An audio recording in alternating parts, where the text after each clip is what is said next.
and link me.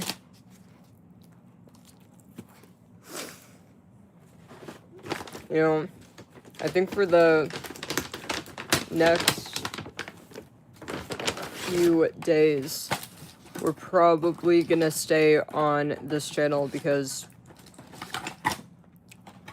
my entire room is straight up like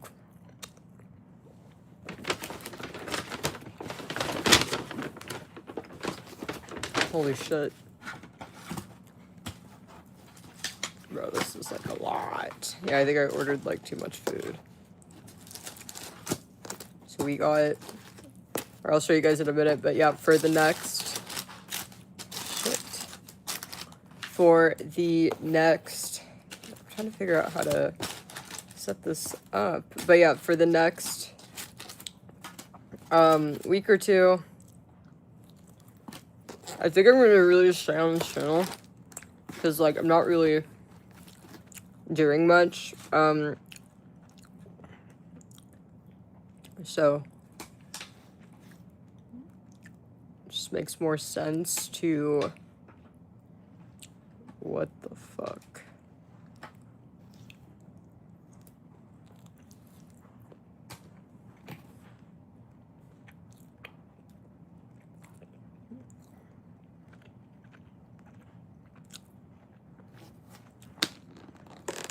Ooh.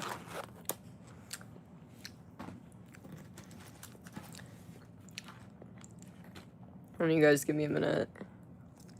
But yeah, I'm gonna be kind of focused on this channel and just kind of sticking to this channel a little bit more. If you guys want to see the lineup, hold on. Yeah, dude, this is real Mediterranean food, just so you guys know. I don't like the, you know, a lot of the Mediterranean, like, food trucks, like, low-key, it sucks, because, like, it's nothing but fried food. This is what real, authentic Mediterranean looks like. I don't like that they didn't give me a fork, but yeah, no, we gotta find a fork.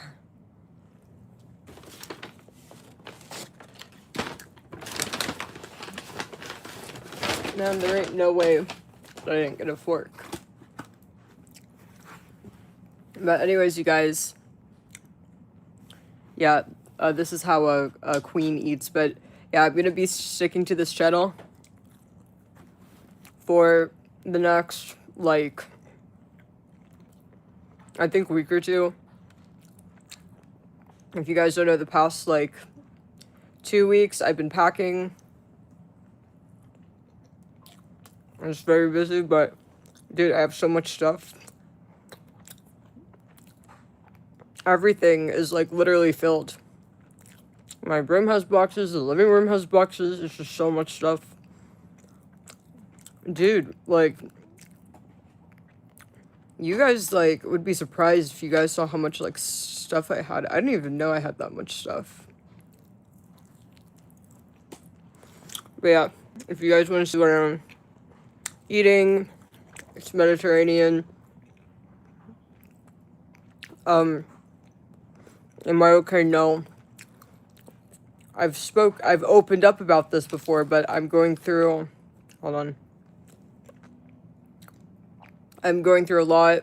I bought a house, and I've been packing. I'm getting work done on the house. There's carpentry work being done. So many decisions. I'm having to decide between, do I want white marble or black marble? I have like fucking 4 rooms that I need to figure out like what I want to do with.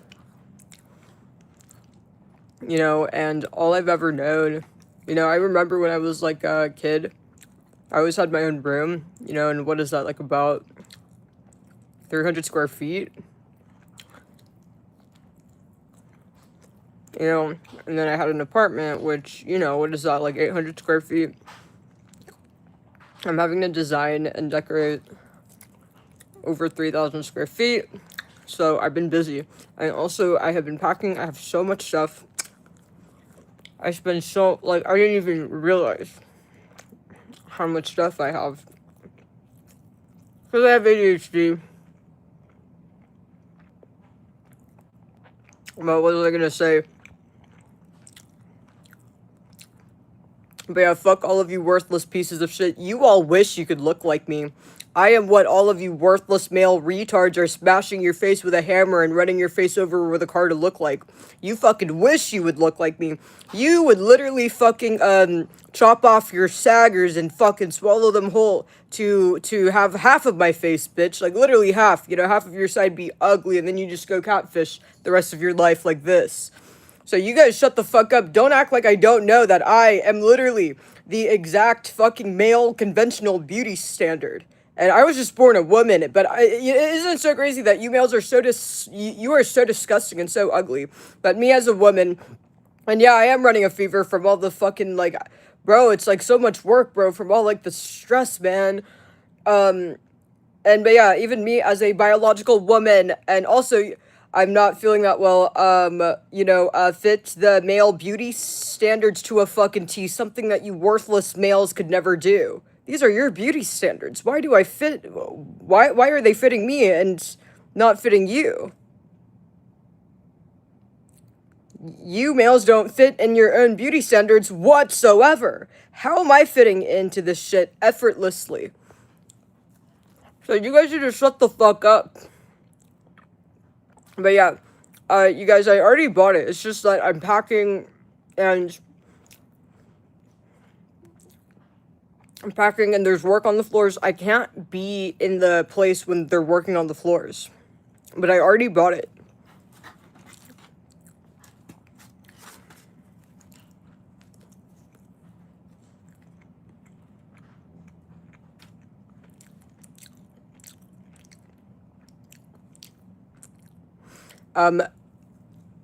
I put just a little bit more than 50% down. That's a little bit.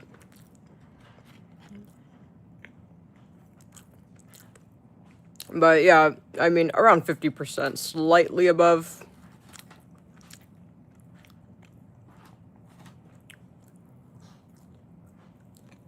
The only reason why I did slightly above 50 is because I had a Marcus account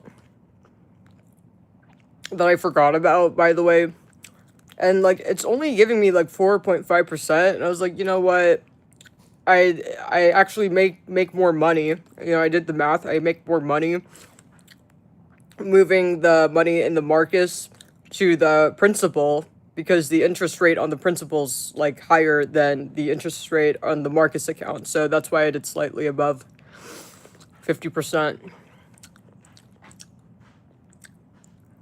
Yeah, fuck all of you stupid retards. You're all fucking bad, and you're all fucking jealous that you guys will never own shit. You will never have a house. You're always gonna be a retard. Yeah, it is. It's like slightly north of $1 million, but yeah, 4-bed, 4-story. It's very nice, but God, it is so stressful. Having to, like, decorate all of that, like, design all of that, it's, like, overwhelming. And I have ADHD, so you guys know. I have really bad ADHD, which, you know, this kind of stuff is, like, you know, overwhelming.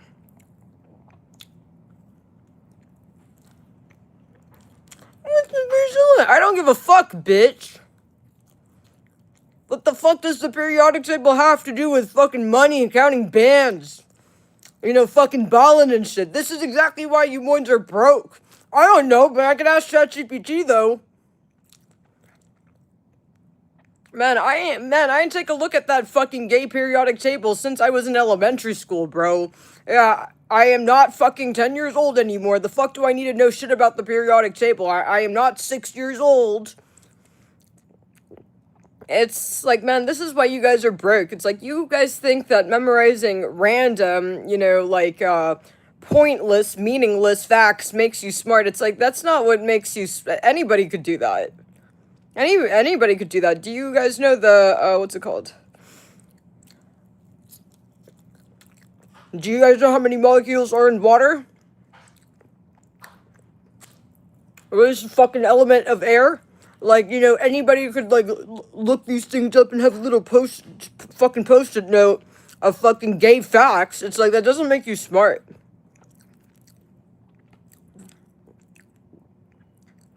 you know, and intelligence is obviously like multifaceted and very like nuanced, but I'm gonna give you guys like one example of being smart, being able to solve problems. Like for example, you males live in your mom's basement. You males can't get a job. You males can't make any money. And you retards seem to not know how to solve these problems, so that would be a great example of being stupid, not knowing how to make it out of mama's basement, or not knowing how to get your application, your job application accepted. What a great example of that. No, you're all fucking mad, and yeah. But anyways, you guys, if you guys want to help me with decorating, if you are very like so I have ADHD. I'm very artistic. I have phenomenal taste, but I have ADHD. I'm not good with what's it called? Like, do you guys get what I'm saying? Like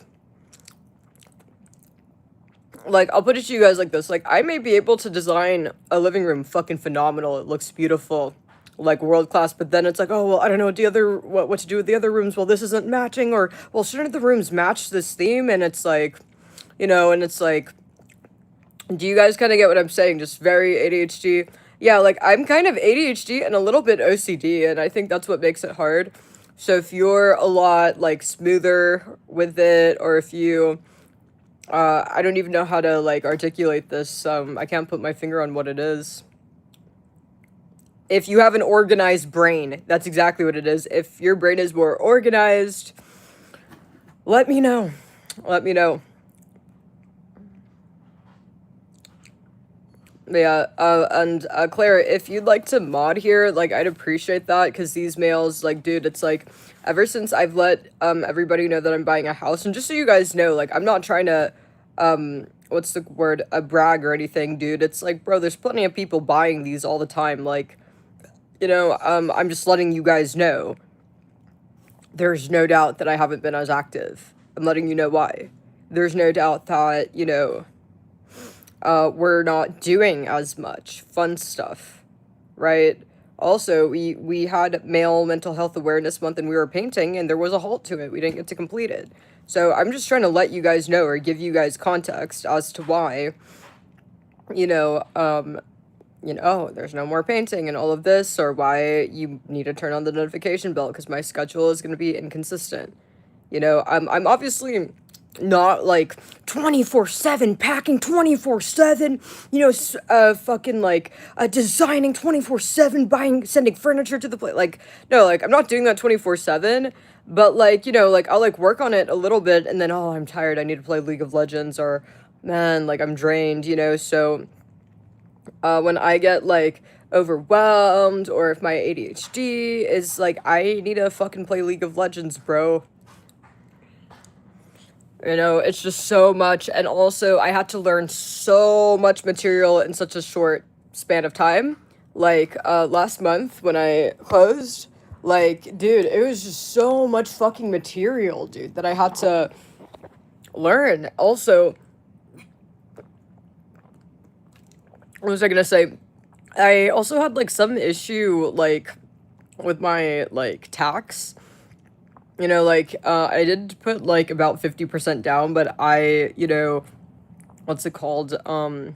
Mortgage the other half, so that's 500K, roughly around, like, 500K, right? And, like, I had to, like, scramble and, like, get my tax, because they do it based off your taxes, because I've been in business for 5 years or more, and selling nudes for a nice, long, strong 5 years, so, yeah, and, like, I had to fucking, like, find, like, the right, tax person, and, like, I had to, like, even though I already finished all of this, it's, like, I don't know what it is, but it's, like, the IRS doesn't, like, recognize my information, or keeps telling me that my name is wrong when it's not, so I have to sign a power of attorney, because I need to get my taxes paid. It's a lot of money. I don't want to be collecting interest on that, so that's that too. It's just like so much work, you guys. Like, but just so you guys know, if you've never bought a house, I could fill you guys in, because I wish they spoke more about this, or there was more real knowledge, like relevant knowledge to purchasing property, right? It is completely irrelevant. Like, the internet's filled with nothing but completely irrelevant opinions. Like, I think it's bad to buy a house, or I don't like owning a house, or prices are just people's irrelevant, useless opinions. Not a lot of relevant knowledge. So, I'm gonna give you guys some relevant knowledge. If you ever want to buy a house, you need to plan, like, honestly, dude, I wish I planned this, like, fucking 4 months in advance. But 3, 4 months. Because you know what? Um, Taxes. If you are behind on taxes, or if you didn't, oh, and also too, what was I gonna say? Something as well is if you're somebody taking out a mortgage. So luckily this didn't affect me, but if you're somebody taking out a mortgage, they base your income based off of what your taxes are. So meaning, if you make $1 million a year, and let's say hypothetically you write off all of it, you're as far as they're concerned, your income's zero. So I mean, does that make sense to you guys? So you guys got to keep that in mind.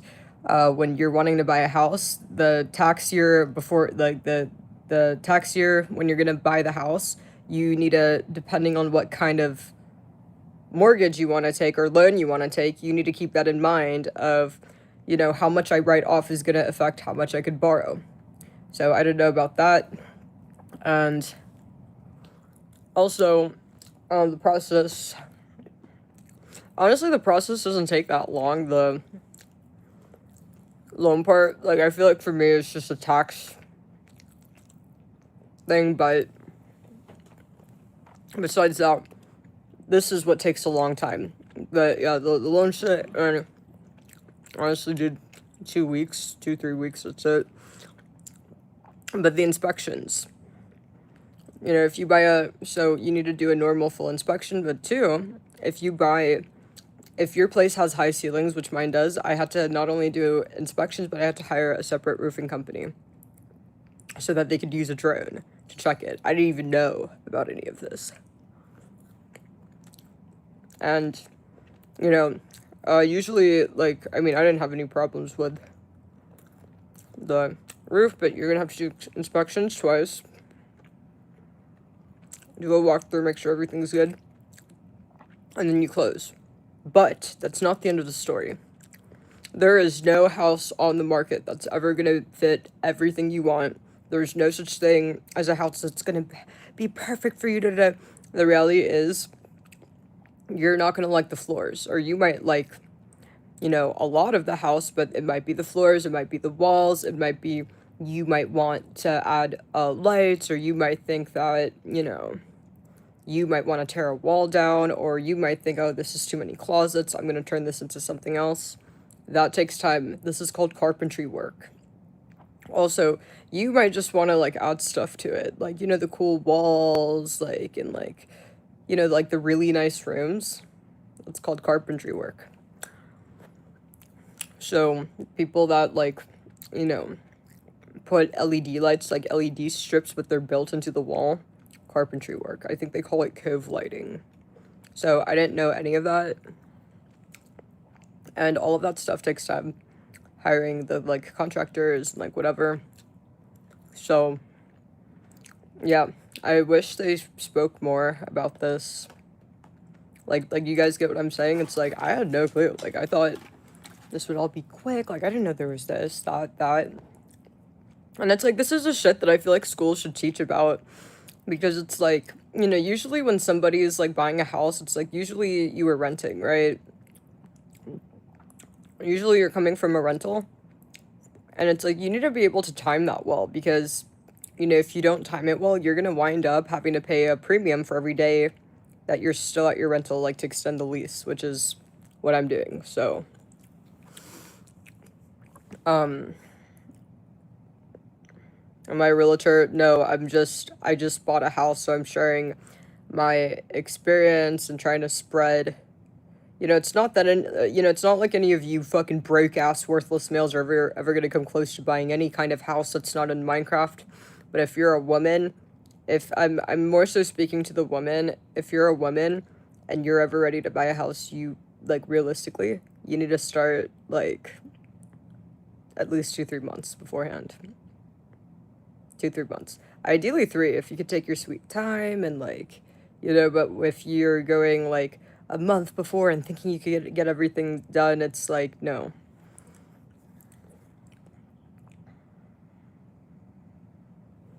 And no one tells you. No one tells you.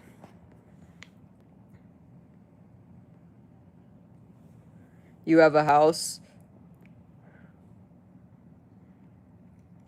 But yeah, I love the place. I'm so happy about it. Like at first I was kind of like, like not really caring that much, but like I've invested like so much time and like energy. I could barely breathe. Like I, like it a lot. I can't wait to show it to you guys. But Claire, do you want to help me mod on this channel? Yeah, I had a dog. She was a Jack Russell Terrier mix. Her name was Vera. Hi, Pepe. Oh my god, I'm full. But she was a Jack Russell Terrier mix. Guys, I love all animals. I don't know if I'd get a dog today. It's like, I feel like when, like, what's the word? Like, I got Vera when I was like 12 or 13 years old. I was really small, and I feel like when you're really young, like, you don't worry as much about, oh, the dog's slobbering, or like, oh, like the dog, why does a dog smell like a dog? Like, does that make sense? But when you get older, you're more like, does that make sense, you guys? And like, I know my cat shed, or you know what? Maybe I could get, maybe I might get a dog. Maybe I'll just get a poodle, a nice indoor poodle. Yeah, now that I think about it, like, I'd like a poodle. I think the poodles are really cute. Like, I want a lap dog. Look at my son. Oh my god. Are you serious? Oh, look at this boy. It's okay, you could eat. It's okay, baby. Oh, do you like Mediterranean? It's okay. It's okay, baby. What do you want?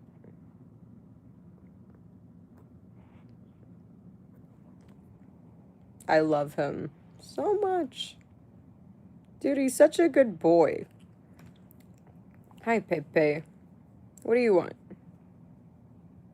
What do you want? Maybe he's wanting, like, this is a lemon tahini. Oh, that is what he wanted. Oh my god. Yeah, do you like it?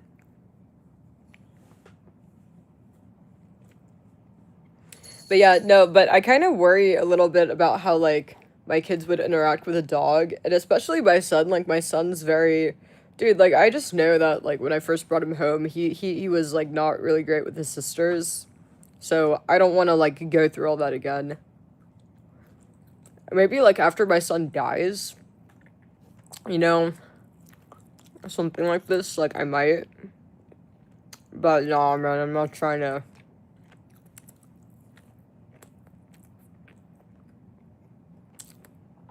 No, like, I'm worried about my son beating the dog. Like, I'm worried about him fighting.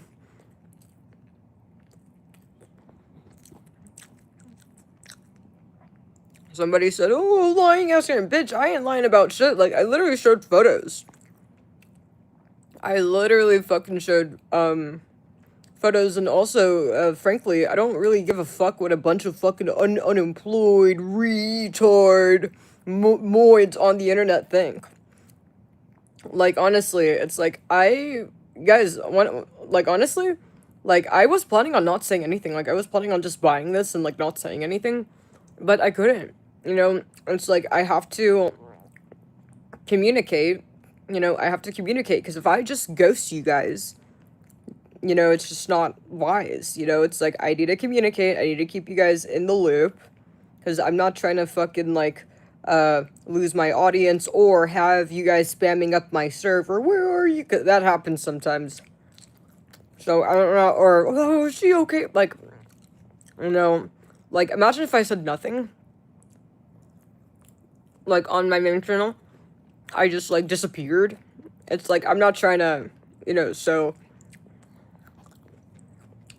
it would be one thing if I was only busy for, like, a week, okay. But if I'm gonna be busy like that for, like, a month plus, it's like, yeah, I have to, like, say something. Probably a good idea. But I don't give a fuck about you retards' opinion. You males are ugly. You guys are all accidents. You guys look like fucking ogres. You're all broke, ugly, smelly retards. You guys, like I said, I don't give a fuck about you guys' opinions. And, what was I gonna say? Hold on. Ooh. You guys will never leave your, mom's basement. Claire, do you want a mod for me, yes or no? So, I'm gonna give you mod, because I need your help. You need to get some of these retards. So yeah, I can't wait for it to be over, but you guys, realistically, even after I move in, I'm still gonna be busy. Because it's gonna be, I have like 4 rooms to decorate.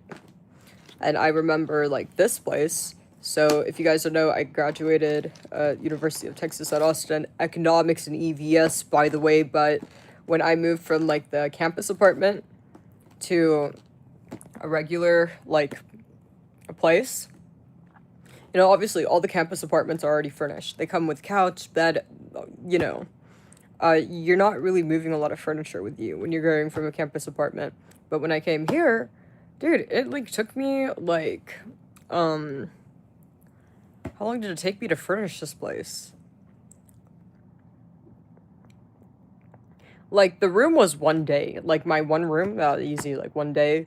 But the living room, probably, like, I don't know, probably, like, 3 months, 2-3 months. Because it's like, life goes on. It's like, I had to go back to work. I had to start making, content again. And then I needed to find time to, it's just, like I said, I mean, time just moves too quick. Like, there's just not enough hours in a day. So, more than likely, even after I move, I'm still going to be busy. I mean, I hope I'm not this busy, you guys. I don't think I should be, but, I just can't wait until the whole thing's done, the moving, decorating, all of it's done, and I could, like, get on a normal schedule. When's my sister coming? She is coming, I don't know. I mean, I think my sister, like, told me that she wanted to come visit, like, over the summer, but I don't know. I didn't really, like, I forgot. I even talked to her about that.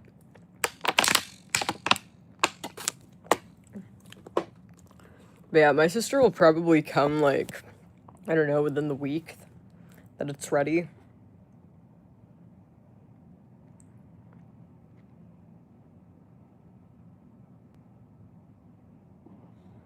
I don't think it, no, dude, I don't give a fuck about shaming people. You males should be ashamed. You know what? Because at the end of the day, like, look, you guys, I got a degree in economics, okay? If anybody understands the economy, it's me. So, 2 things could be true at once, right? I mean, is the economy bad? Yes. But, what's the word? What is the basis for this? The basis is the population. So, because, at the end of the day, there are people that are doing well. No matter how bad the economy is, and you could look throughout history, there's always people that do well, okay? Because you got to keep that in mind, and I'm not saying that it's completely, like, but no, I do think that most of people, like, complaining about being broke, it is your fault. It's a mentality. It 100% is, and remember that the economy being bad, that basis is based off the population. So, it is not impossible to do well. It is not impossible to, not be, what's the word, having a bad time. You guys, I guarantee you, like, bro, and you guys could even, like, look at other businesses' finances. Dude, sales are down everywhere. Consumption's down everywhere, right? Because the population, they are, the consumers. But businesses are still doing fine. People aren't buying houses as often. But guess what?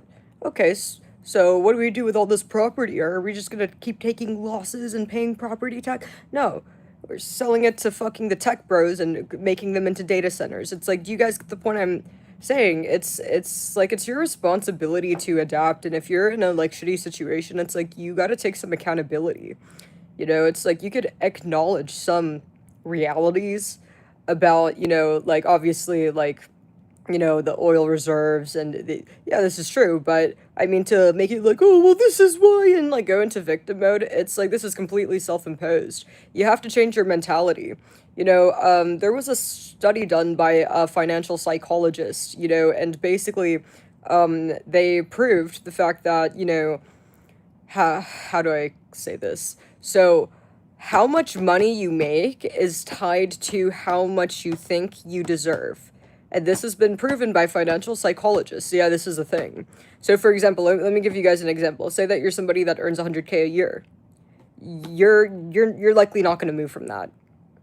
And let's say that you make 100K a year, but you spend, or let's say you make 150 and then you spend 50K, right? You're gonna be overworking, you're gonna be stressing to make it back to 150, but you're not gonna look beyond 150. So, like I said, like you might overspend and like, be below that. You might have to take a pay cut and be slightly below that, but you're gonna be eyeing that 150. I gotta make it back to 150. So, a lot of it is mind over matter. Like, I mean, this is not all to it. Like, you can't just sit there and be like, oh, I am gonna make $1 billion. You'd be delusional. It's like, it's hard work and having the right mentality. Actions, taking the efficient actions while having the right mentality. That's it, period, honestly. So yeah, I mean, I've never like had to like worry about like money or anything like that, and it's because I've never had like a loser mentality.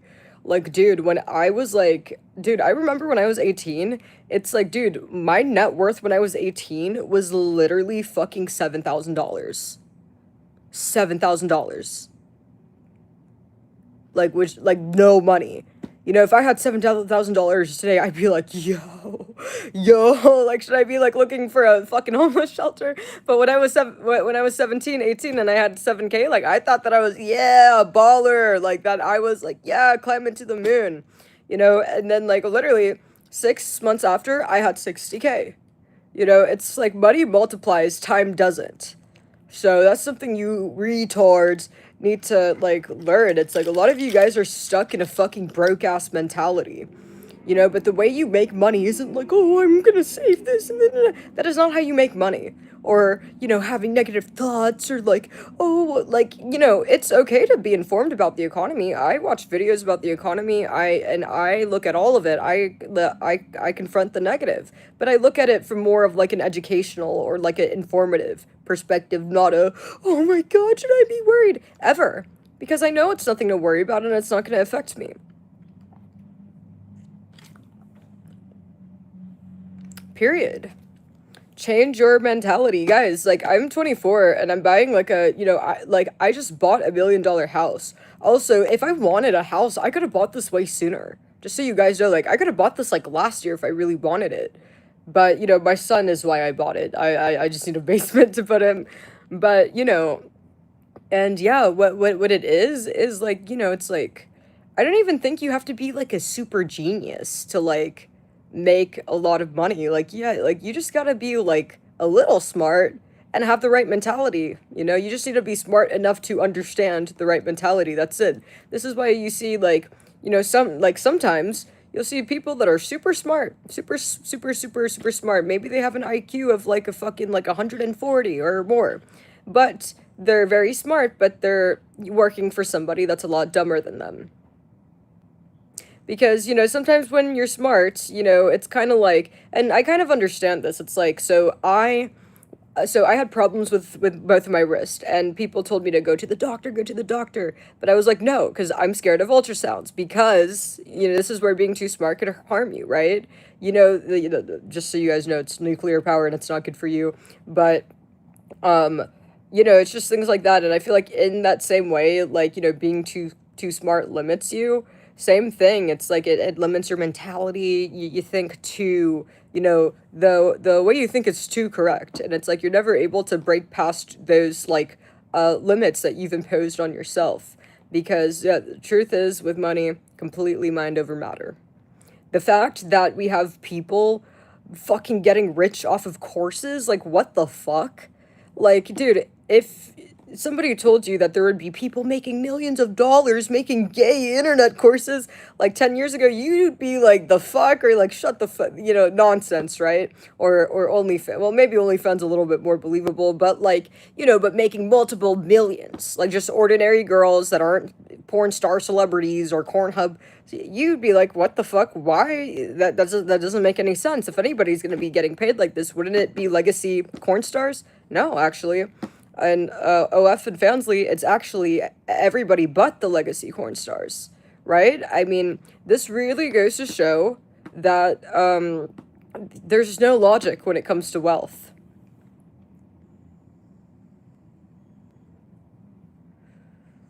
The rules of logic do not apply. They don't apply. At all. At all. It's like people have gotten rich off of the stupidest, craziest, outlandish things, when you look at them logically. But again, remember, rules of logic never apply with money. People are betting on temperature on Polymarket. Yeah, bro, what the fuck? Yeah, like, I've never used Poly. Dude, should I start doing Yo, it would probably be easy money, but I mean, I don't know, I just don't.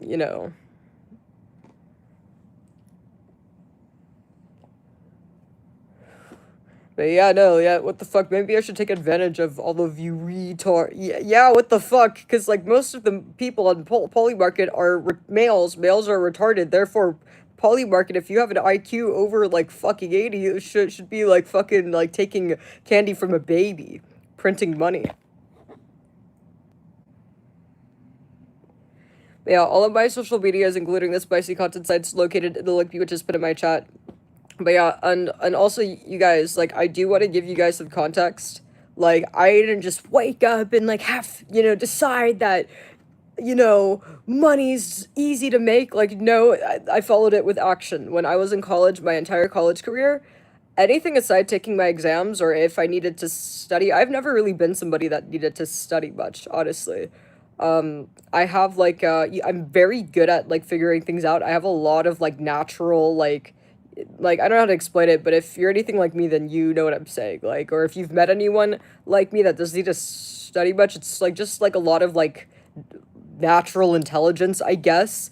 So I'm not somebody that needs to, like, try hard. Like, I could count on, like, literally one hand how many times in my college career I had to, like, actually lock in and, like, spend over an hour reviewing something, or, like, dude, I've never had to, like, ask a teacher for help ever. Like, yeah, I've had to study a little bit longer on things I didn't understand. One was data camps. I don't know what the fuck that is. I've never seen this shit. I was like tripping, man, when I first saw it for my ecostat class, but I figured it out. Nothing's ever hard. We just get overwhelmed by things that are unfamiliar to us. What's up, Trash? I'm gonna give you mod, man. It's like there's a lot of jealous moids. Trash, I bought a house, and all the males are so jealous. But anyways, anytime besides, like, studying and taking my exams, I spent all on YouTube. If you go to my YouTube channel, my main one, you'll see I stream a lot. I stream a lot, and you know what? It's more valuable, like, so there's different ways you could go about it. Like, some people dedicate a lot of time to producing less material, right? But they make that material very good. There's nothing wrong with that model. But then some people just, rather than, like, what's the word? Spending a lot of time in preparation and curating, they just create a lot of content. a large amount. They're both equally good. That's something like you'll learn, or if you get into content, that you know what, creating a lot of content or a surplus of it is pretty much the same effect as curating high quality shit. It's literally the same effect, and those two people probably, honestly, if you calculate the views and everything, and the results earn about the same. So what I did is I streamed all the time. I streamed all the time because I didn't have time to curate these fancy videos, and it's like also like I have ADHD, so I just streamed all the time. Turned on the camera. I've had times where I'd literally be, or I'd try to literally be studying, and I'd have my live on. I streamed that much when I was in college. Literally. And also, I signed up to Fansly, and I've been selling nude since I was 18. One of my best friends, Lauren. So, before my birthday, I think it was like a week or two before my birthday. No, it was a week before my birthday. My friend, my best friend, Lauren, she FaceTimed me. She's like, "Oh my God, did you see this girl? This girl's going viral. She bought a house off of OnlyFans." I'm like, "Huh?" I didn't know what this was. I don't use Twitter, or I didn't use Twitter at that time. And I was like, "Huh?" And then she sent me the post, and she was like, "Oh my God, you should sign up to OF. Like, you'd make a lot of money." And I was like, "Yeah, you're absolutely right. I should." I ended up signing up to Fansly. Fansly takes a smaller percentage, but that's why. But yeah. So you already know I signed up immediately, bro. Like, I was like fucking like on it, bro. Because, like, dude, like, literally, so do you guys kind of get what I'm saying? It's like, this is what I mean by, like, have the right mentality, but follow that up with, you know, smart, efficient, and strategic moves, and the effort. And the effort. You don't have to do things exactly like me, or like, people have different styles of doing things, like I explained with content, for example, but it'll land you the same place. You know, so I think that where people really fuck up a lot, this is where people fuck up. You know, I know exactly why people mess up. I've had a lot of friends, you know, because when I was in college, like, my friends would see how much money that I was making, and they'd be like, "What the fuck?" And like, they'd want to then do YouTube. They'd want to copy me. But, you know, but then they'd give up. They'd give up because they try to copy me, and it goes nowhere. It goes nowhere. And so I realized that the problem with people is you're too quick to pivot from, you know, whether it's content or it's a business, it doesn't matter what it is. It's like you're too quick to give up. Instead of fixing the business or idea that you're currently on, the plan that you're on, no, you'd rather just, you know, the moment it starts to feel uncomfortable, you'd rather just jump to the next thing. And that is a perfect way to ensure you never have success. Seriously, think about it. It's like literally like ding dong ditching on success. It's like running away before the door gets answered. It's like, you know, the times where it feels uncomfortable, that is when you should be like, that is when you should be going the hardest. So yeah, people need to stop fucking worrying about, "Oh, let me change the idea," or no, no, no, no. Fix what the fuck you're already working on first. Period. Because it's more about, like I said, I mean, it's not about the right idea, and more so about how you go about it. You working through the uncomfortable times and embracing that shit.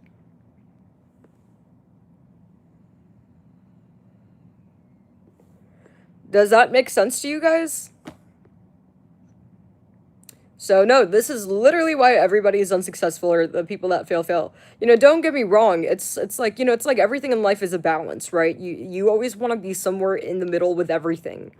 There are people that are borderline delusional. I have a friend who can't sing, literally sounds like at all. It's objectively fucking bad. And there's no amount of fucking singing classes, there's no amount of autotune that could cure that.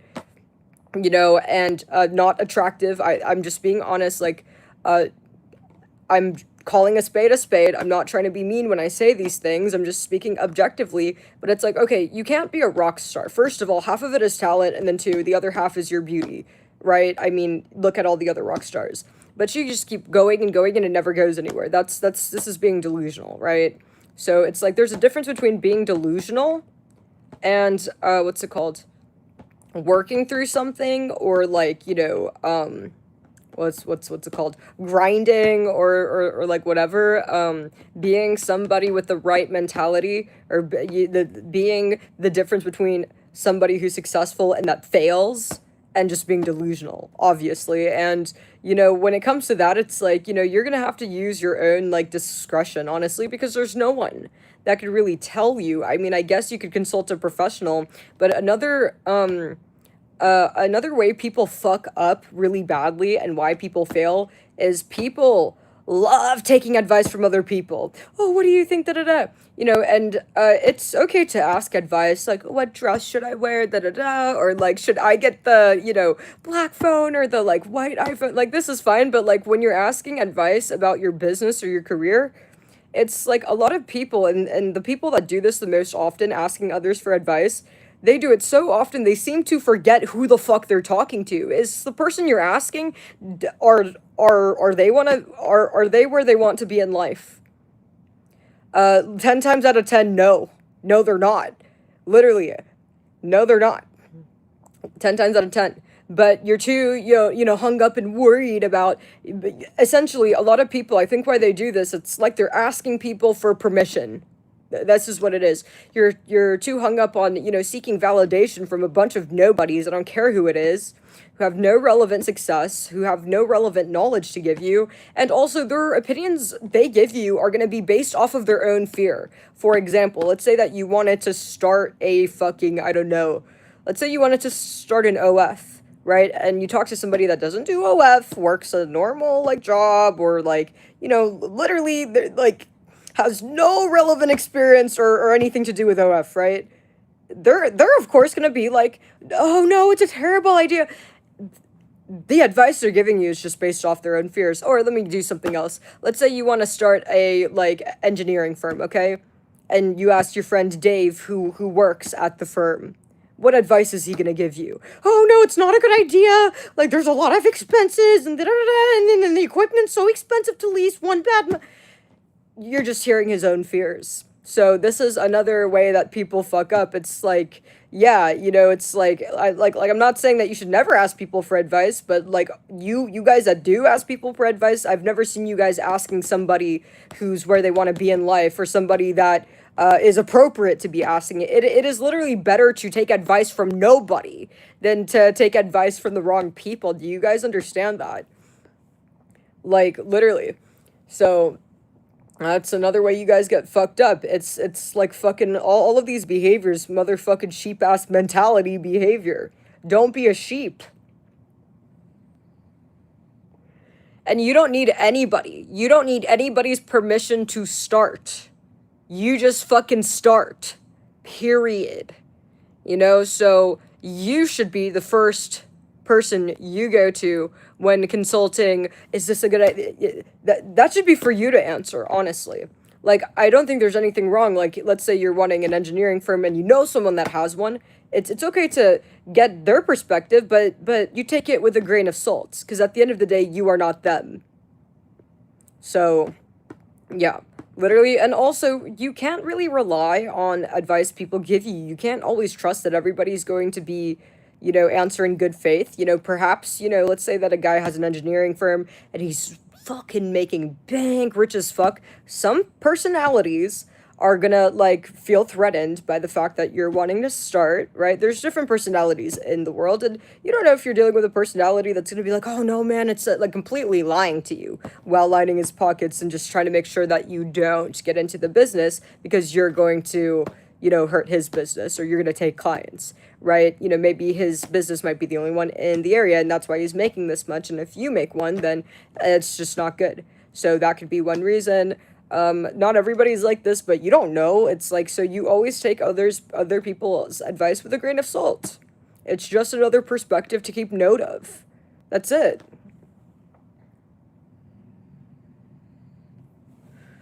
Any other questions, you guys? Like,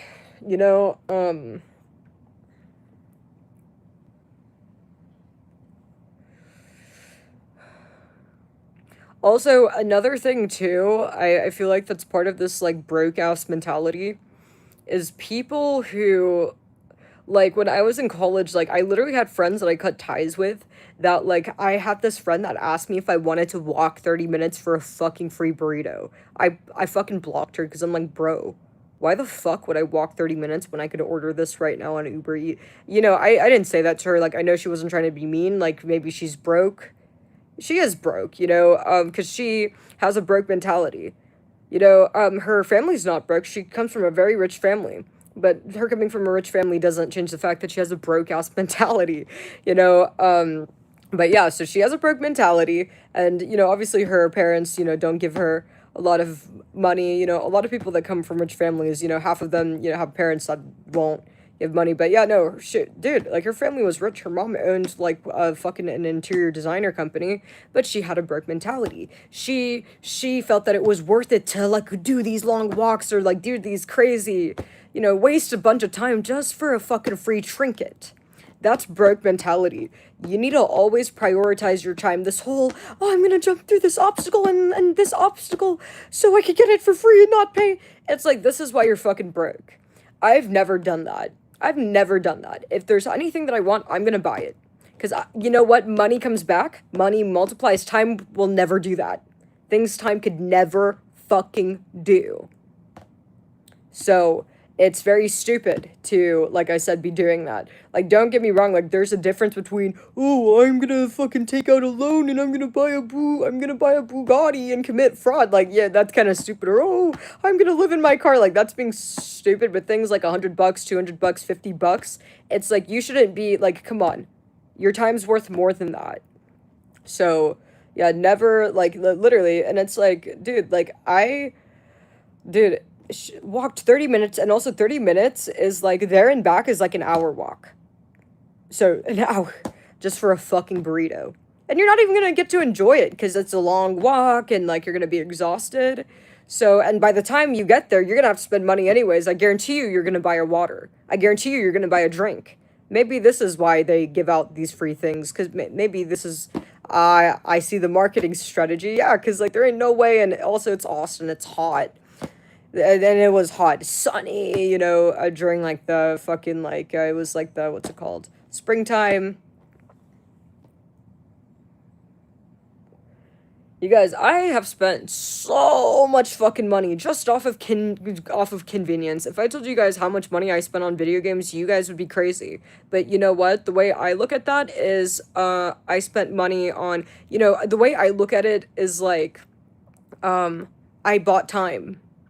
I bought time because the time that I bought, rather than grinding for days and days on a game, no, I'm gonna pay so I could get where I want to be in like 2 minutes, not fucking grind for weeks. Fucking stupid, you know? It's like, and you know what? It's like, in a way, you are making money because if you are, instead of spending weeks on a video game, right, you are, you know, able to like accomplish what you're trying to accomplish in your video game, whatever it is, in like an hour? Okay, so how many hours did you save?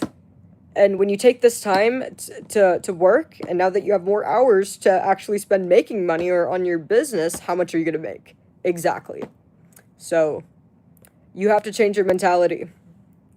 Also, something else is a lot of retards, males, a lot of retards do not know the difference between an asset and a liability. A lot of retarded people believe that buying a house is an asset. That is not an asset. You know, I know that I bought a house, but I'm fully aware that it's a liability. I'm not stupid or delusional. You never buy a fucking liability expecting it to make you money. That is like the stupidest thing in the world. That is being delusional.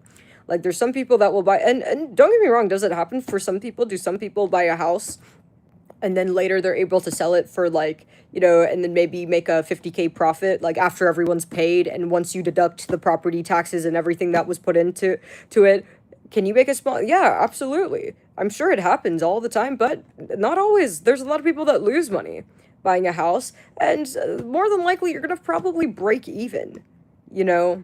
You're gonna have a small profit or break even, because remember, a house is a liability just like a car. You know, just like, you know, it's like the house doesn't necessarily lose value, but the reoccurring expenses.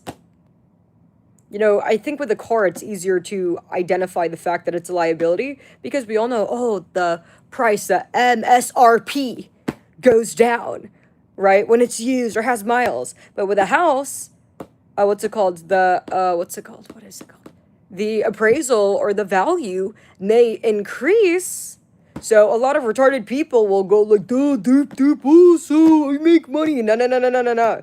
But once you calculate, again, so how much you spend on property tax every month? What about, what's the home insurance? Okay, so add that up.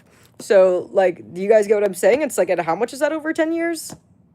Right? I mean, easily, this is going to be like, I mean, this could easily, when you add all this up, very easy be like 50K a year, or 10K a year, 50K, or 100K. I don't know. It depends on the house you're buying, right? And then also, you need to, when you sell it, you need to give people their cuts, like the real estate agent. So, was it really an investment? Or when you put that into perspective, it's no different than buying a Lamborghini. It's just that it's not as obvious because you don't see a Lamborghini going from 300K to like 245, right? The house might go from 1 million to 2.2, but in reality, when you do the math, it goes from 1 million to 850 or 975. You just, a lot of people are just too retarded to understand that because most males are simple-minded. But anyways, a home is a liability. So an asset is something that generates money. Holy shit, I got an Amber Alert. That scared me. But anyways, you guys, so an asset is something that generates you money, okay? I'll give you guys an example of an asset. Let's say that you buy like a lawnmower, okay? And you're gonna use it to harass your neighbors. Oh, can I mow your lawn? And some neighbors, just because they're so annoyed with you and they want you to fuck off and leave them alone, they're like, yeah, sure. So they pay you to mow the lawn. So that lawnmower purchase is an asset. But if you buy a lawnmower and your neighbors hate you and no one wants you to mow their lawn, and so your lawnmower just sits there collecting dust, now it's a liability. So do you now understand the difference between an asset and a liability? Let's say that you buy a property, and let's say that your all-in monthly expenses on this property is, well, you also need to calculate how much you put down, right? But say perhaps, I'll just make this simple for you guys. So say that your all-in expenses on a property is 3K, right? But you're able to rent it. You're somehow able to find people that will rent it for 7K. So you put 50 down, you find people willing to rent this all-in expenses 3K a month property for 7K. That's when it becomes an asset because it pays for itself. Right? If you do the math, the money you put in and the expenses are covered, you're going to quickly get what you put in back, and now it's an asset. You have, let's say the place costs like, I don't know, like 300K. That's an asset. So, but the reality is it's really hard to do stuff like that. It's really hard to make the numbers work on rent, and this is why like a lot of people don't mess with that. It's like unless you have connections and unless you have a lot of money and you could do a bulk deal, right? You could do a big contract, you could build a neighborhood, you could build a complex, unless it's like that, or like, because obviously when you're buying multiple or building multiple, it becomes cheaper, which makes the numbers more doable. But like buying a property where people have already taken their cuts, people have already profited, it's like almost, it's never a good idea. If it was a good idea, we'd see a lot more people doing it. Just so you guys know about the leasing stuff, it's like, oh, it's not really, like I said, unless there's a difference between being a landlord and renting things out and being a developer. And I think a lot of people can conflate being a developer with fucking like being a retard, trying to fucking rent out, taking a mortgage or buying something, putting a lot of money down for something that is going to be impossible to price it to where you're not taking a exorbitant loss. So it's not an asset anymore.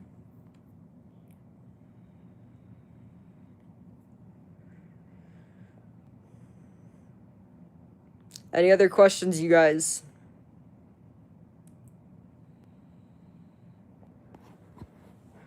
But yeah, fuck all of you retards. Honestly, I shouldn't be helping you guys. Like, what the fuck? You know, I should be, you know what? Like, you know, what I should do is I should start, guys, just go gamble. Casino, come on, just bet more. You're only, what, come on, you're only, one loss away. The win's right around the corner, just keep gambling. Like, that's what I should do, because that's what you moids deserve. But, you know, um,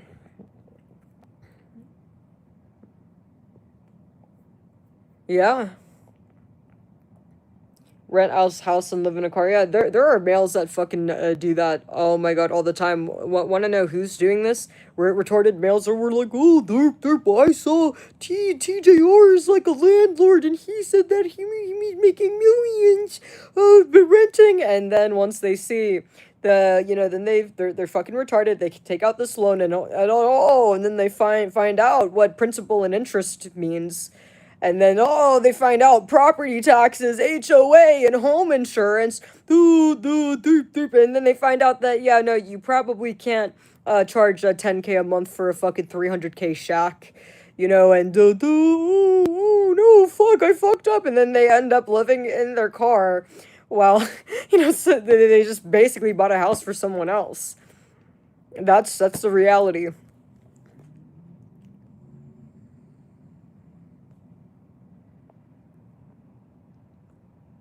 What part of health? What are you guys talking about with healthcare? I don't know anything with healthcare. I know nothing whatsoever about healthcare, you guys. I have like no knowledge about that stuff at all. Like I got my degree in like economics and EVS. Like I have like no knowledge about like biology, healthcare. I don't know. Like nothing about healthcare.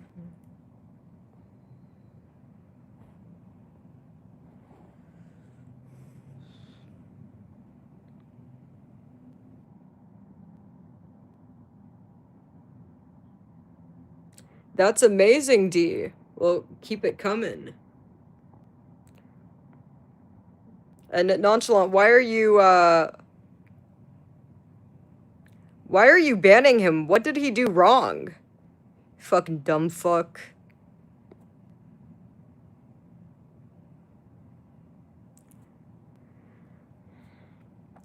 Alright, D, I just unbanned you. Claire, you're gonna have to pick up the slack. You need to do the link me.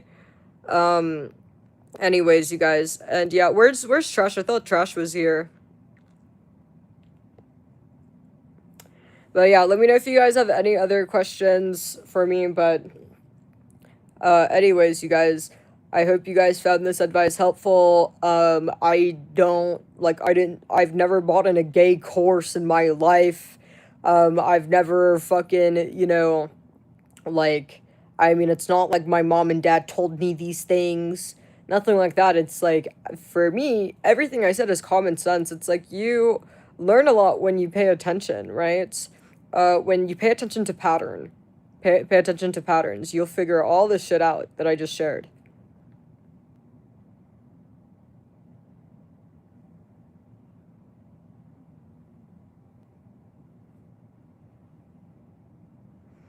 So yeah, let me know if you guys have any other questions. Oh no, you guys trust me. I know how much I'm worth. I have a fuck ton of money. Like, did you guys not hear that I just bought $1 million house? I don't think you guys really understand. Like, bro, like, I probably have enough to buy a mall. So yeah, anyways, you guys, also just so you guys know, I'm 24. I just recently turned 24. I'm freshly 24. I haven't been 24 for long. Very recently. So yeah, like, I know what the fuck I'm talking about. And I don't think that this came from a degree, like, at all. Like, literally, like, my classmates are, like, I have friends that, like, same major, and it's like, don't get me wrong, like, honestly, dude, like, some of the most smartest people are people that have the economics degree. Like, they know what they're talking about, but it doesn't change the fact that a bad mentality could affect anybody regardless of how smart you are. Period. Dude, I bet that there's probably people that are like easily a lot, maybe not like, but like a lot smarter than me, paid closer attention in class, or like more knowledgeable easily. But you got the wrong mentality. So you can't do anything with your intelligence.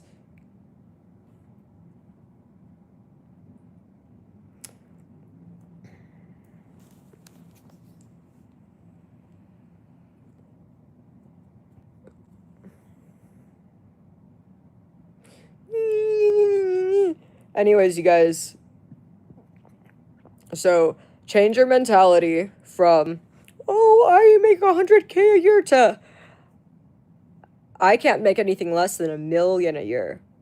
1 million a year is the bare minimum. It's just unacceptable to earn less than 1 million a year. It's just not acceptable. I'm going to make 1 million a year because then instead. Okay, are we good? Appreciate that. Nothing under 10. Because your brain will subconsciously, like, calculate. When you look at the numbers or, like, see the trajectory you're on, you're going to subconsciously start to coast. Oh, okay, I hit the target. Subconsciously. So that's where you change your mentality. Anything under 1 million is just not acceptable. I'm going to make 1 million because that's just bare minimum. Bare minimum.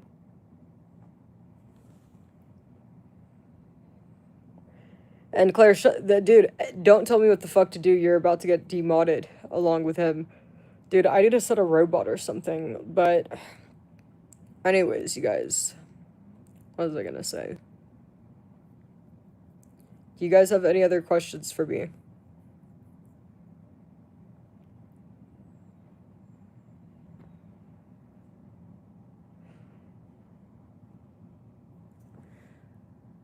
All right, so do the math. So you had a condo for okay, this is exactly what I'm talking about retarded males, and this is why you guys don't go anywhere.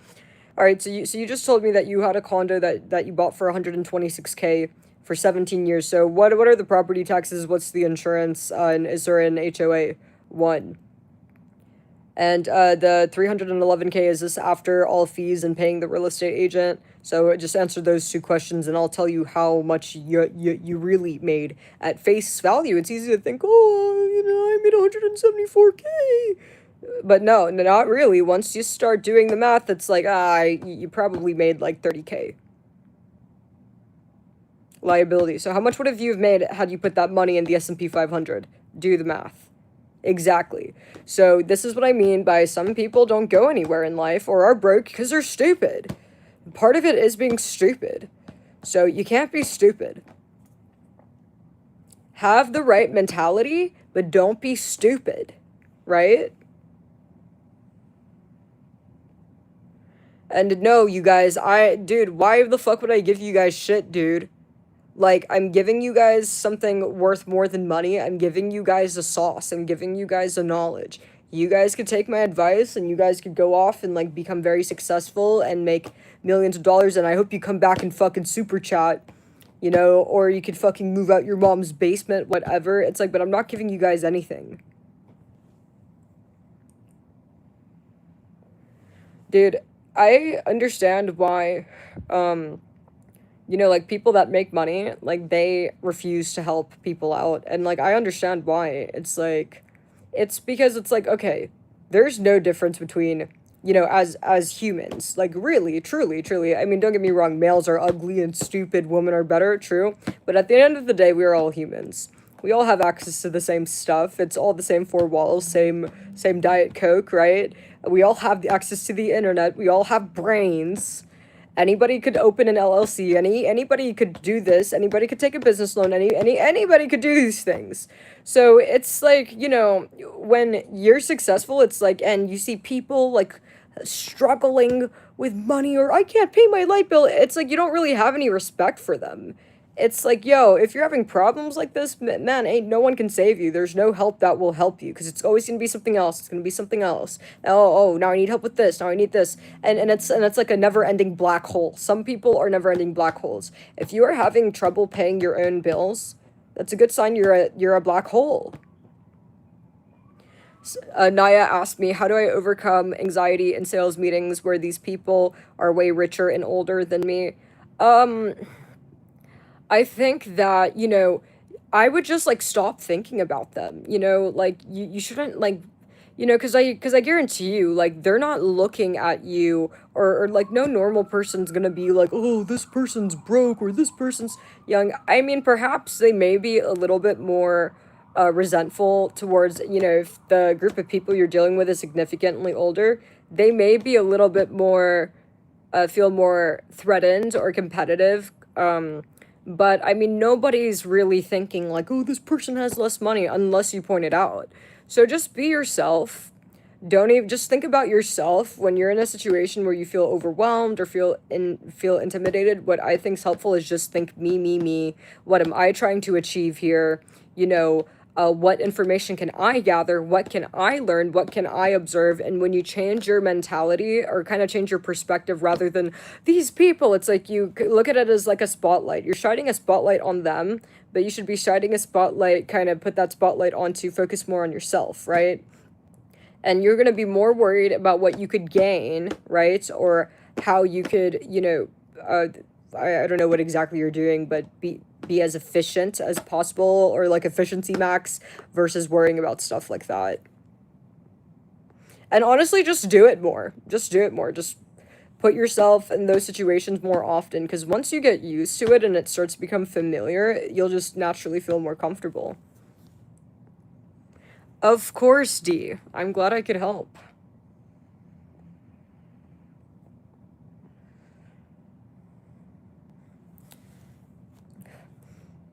But yeah, no, I totally like I'm trying to think if I ever felt like that.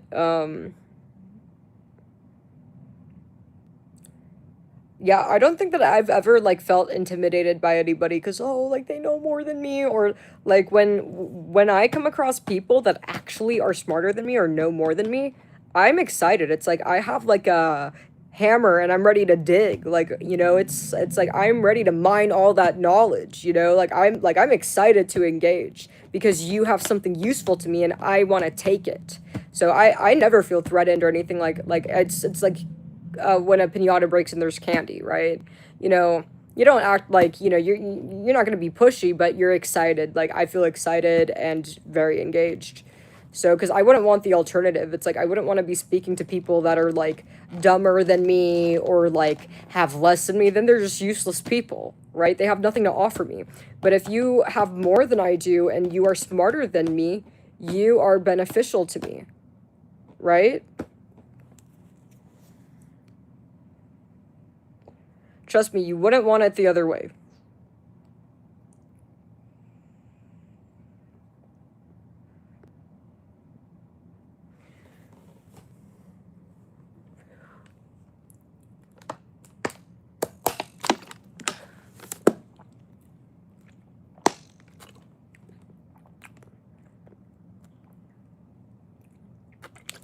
Any other questions? Dude, like, should I make a video, like, giving all this advice, like, top 10, uh, how to be successful? Because, yeah, this could be applied with anything. Like, I know I live life on, you guys who say, oh, you live life on easy mode. Well, that's because I want to, bro. But, I mean, you could apply this with anything. Literally anything.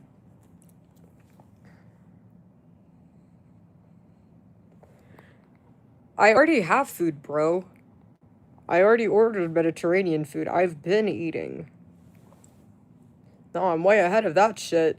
You know, I made sure to order earlier because last night there was nothing good open. Burger King and I got Burger King and IHOP and I ate the fuck out of it. I ate so much because I was so hungry. Because I first ordered IHOP and the guy left it at the lobby. And so I placed another order and I asked the guy, hey, can you grab the bag that's in the lobby? And so I had both. I was like, you know, party. And I was like, nom, nom, nom, nom, nom. And I ate so much. It's like I felt sick. This is why, like, when I'm hungry, I'm eating right away, because if I wait too long, then I'm gonna overeat. Like, no, no, no, no, no, I'm like, get so excited, and then have a stomach ache. Like, I don't understand people that, like, wait to eat. Like, oh my god, I had a friend, you guys, like, so, back in high school, yeah, there's this person I'd hang out with, like, all the time, and, you know, we were coming back from the mall, and I was like, hey, you need to stop at Chick-fil-A, And he was like, oh no, but my mom has dinner ready. And I was like, I don't give a fuck what the fuck your mom has ready, so I'm gonna eat the Chick-fil-A and then I'm gonna eat whatever your mom makes. Fucking stop at Chick-fil-A. It's like what is with that mentality? It's like, bitch, I'll eat both. I'll eat both. Don't you worry about my appetite, man. There's plenty of room. But no, I am not gonna wait to eat anything. I'm gonna eat when I'm hungry. Period. I don't care. I literally don't care.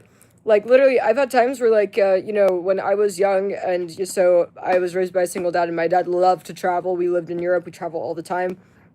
And, like, my dad would always be like, oh, no, you have to wait to eat because we're going to this very nice, expensive place. And I'm like, I don't care. I don't care. I'm still gonna eat my chips. The fuck does this expensive place have to do with the fact I'm hungry? Like, I'm gonna eat. So, yeah, no, literally. I'm gonna eat when I'm gonna eat. I don't care. I don't care. Trust me, I will enjoy both. I will never wait to eat. I'm not that kind of person. And I, quite frankly, I don't understand people that wait to eat. Why do you do that? You know, like, why, like, it doesn't make any sense.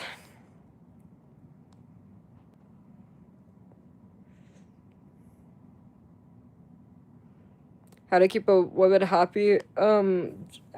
Ask her what she wants and do it. Like, guys, like, women are not complicated. Literally, all you need to do is ask them what they want. If you need to write it in notes because you forget, put it in notes and just follow these directions, like IKEA directions. Like, women are very fucking simple. Women are very simple. Women just, if you just listen to them, you should have no worries. No, women are simple, dude. Like, I know women. I've had a lot of friends, and they're girls, and so I know. But I feel like sometimes, I've seen sometimes where, like, this doesn't happen, like, actually, yeah, no, this kind of does happen.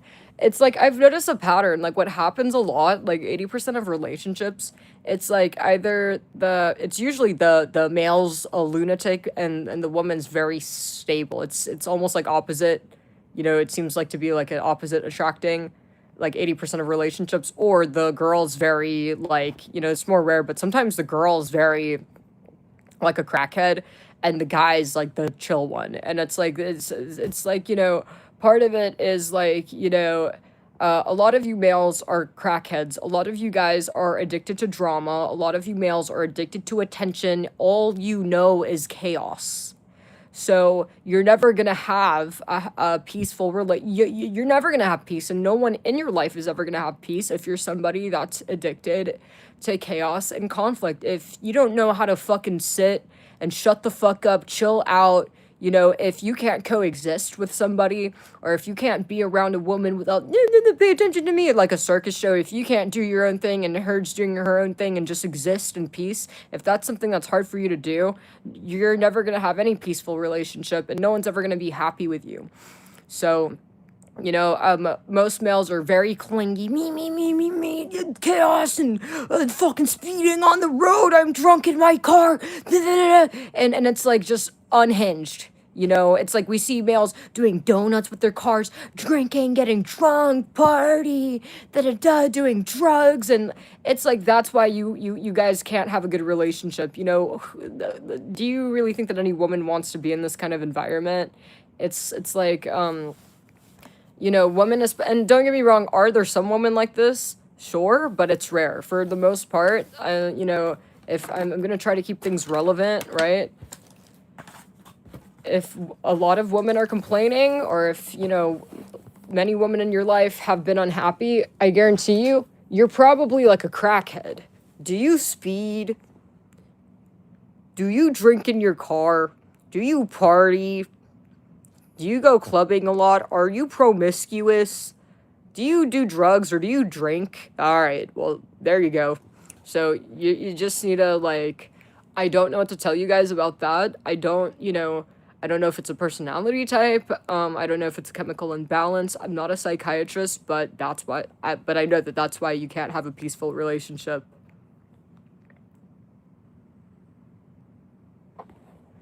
The reality is, you know, it's interesting because males online, incels say women don't want boring males. It's like, that's not true. Actually, like, the guy that's boring and that's able to fucking be quiet and like do his own thing or doesn't need attention all the time, that's actually the guy that's able to fucking keep a woman, because he's not fucking, driving her away, giving her headache, or always creating arguments, right? Because, when you argue with a woman, like, that's the, honestly, for the most part, honestly, like, if you have like actually like a bad art, like, honestly, yeah, the first time you argue with a woman, you just ruin your relationship. I don't know when it's gonna end, but you just spoiled it, because truly there's no reason to argue. I can't think of a single reason where it would be a good idea or a reason to argue. There's never any reason to argue over anything. Like, what's there to argue about? Of course, Deepak.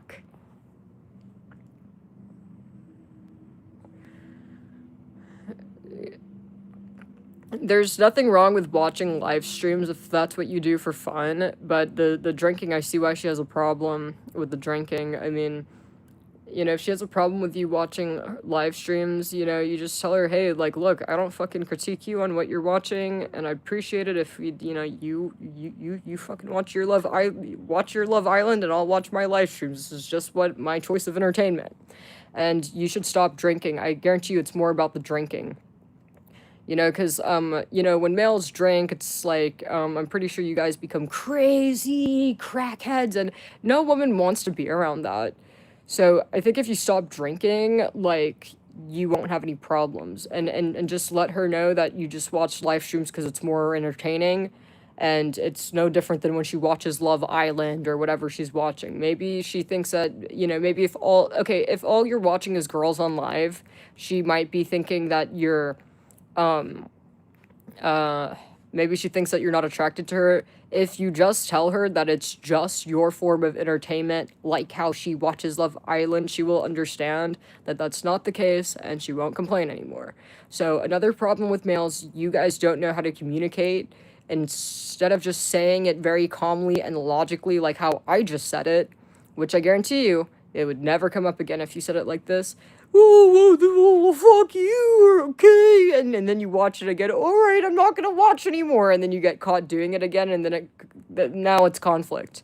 And there's no need to lie. There's no need to, like, argue. When you could have just calmly explained it one time, and it would have never came up again. Literally.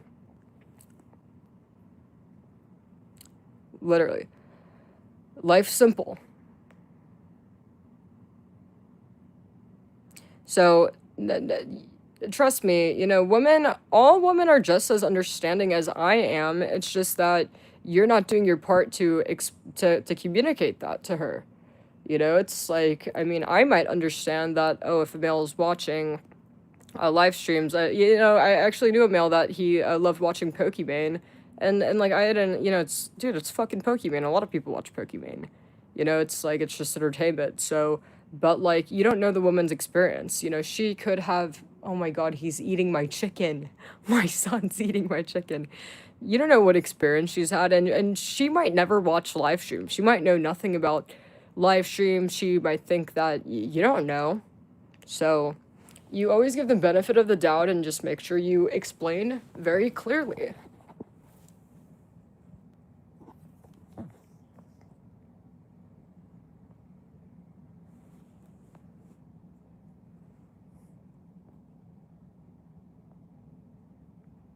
Oh, no, no, he watched Pokimane. Pokimane, the Twitch streamer.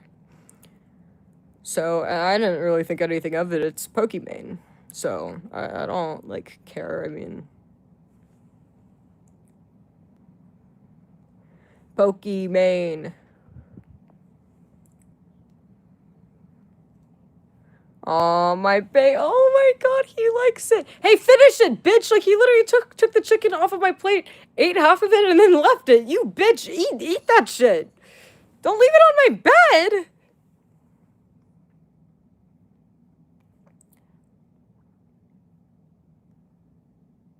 Any other questions, you guys? You know, it's really nice being on this channel because it's like the group is like small enough to where like I could actually talk and I'm not like, fuck you, da, da, da. It's like all the time. It's like, bro, this is why I hate incels and this is what I mean by men ruin everything. It's like, you guys know how like on my main channel when it's like the group's bigger and there's more incels, I'm like, fuck you, da, da, da, da, da. It's like, I don't even get to do my live stream. They ruin everything.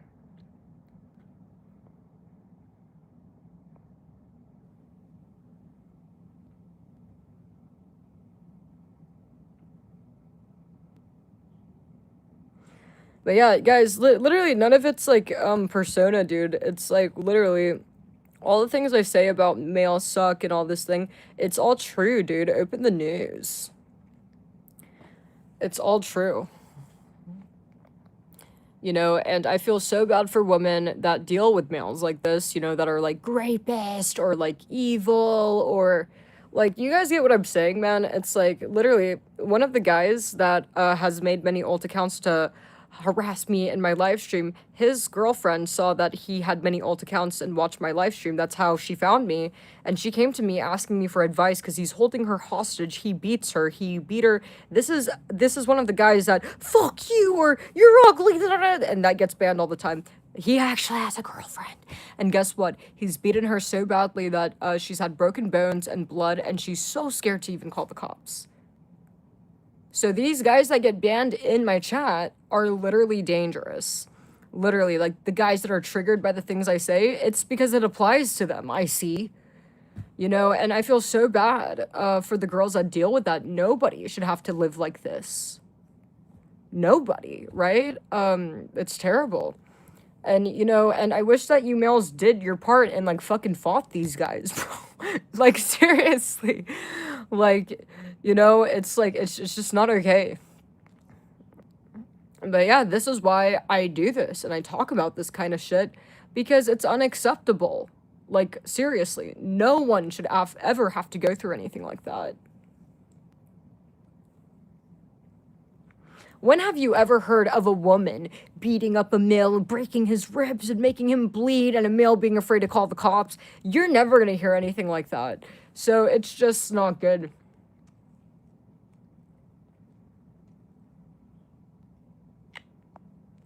But yeah, fuck you, Diablo. I see you're a woman abuser. That's a fucking permanent ban. Stupid bitch.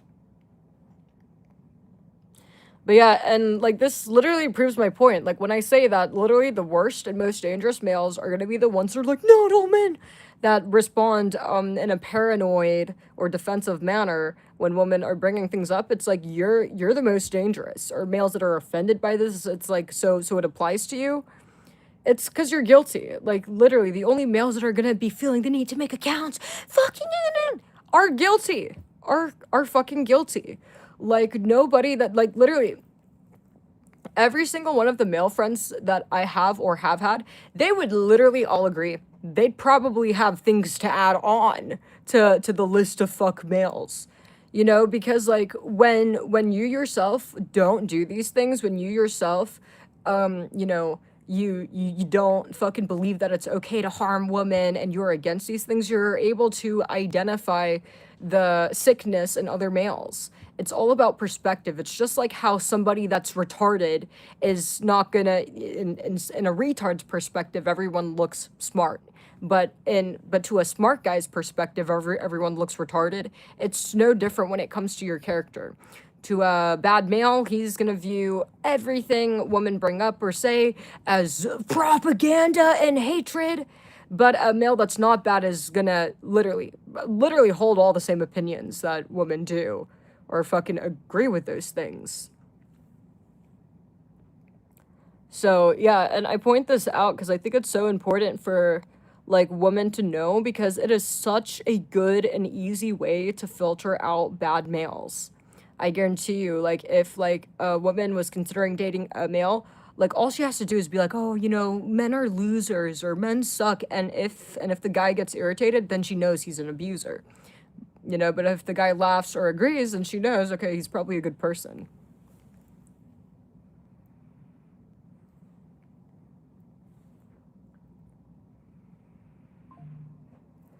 Appreciate that.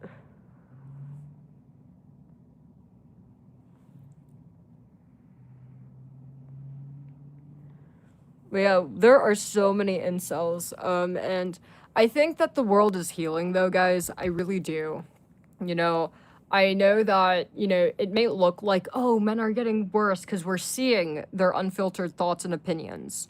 But what I believe, here's what I think, right? And if you look at history, right, it's like, doesn't it kind of look, to me, it doesn't look so much like men are getting worse. What it looks like is that women and we are finally getting to see the unfiltered opinions and thoughts of males. Like women hit the wall at 20, da da da. Like, we're finally getting to see their true, unfiltered opinions. Whereas before the internet, males would just think this. Or maybe they just say it behind their girlfriend or wife's back. But now we get to see the unfiltered opinions. So that's all it is. And the reason why there's like a male loneliness or like, women aren't dating or women are having a hard time, whatever, it's because the majority of males are bad. It's like, I think that it's going to be probably 5% or less of males that genuinely do not think like this, that genuinely, are just as disgusted of almost all men as women are. It's going to be 5% or less. And obviously, you guys, that is going to make it harder and ruin it for everyone.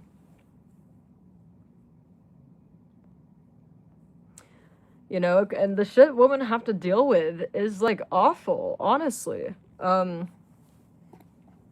It's awful.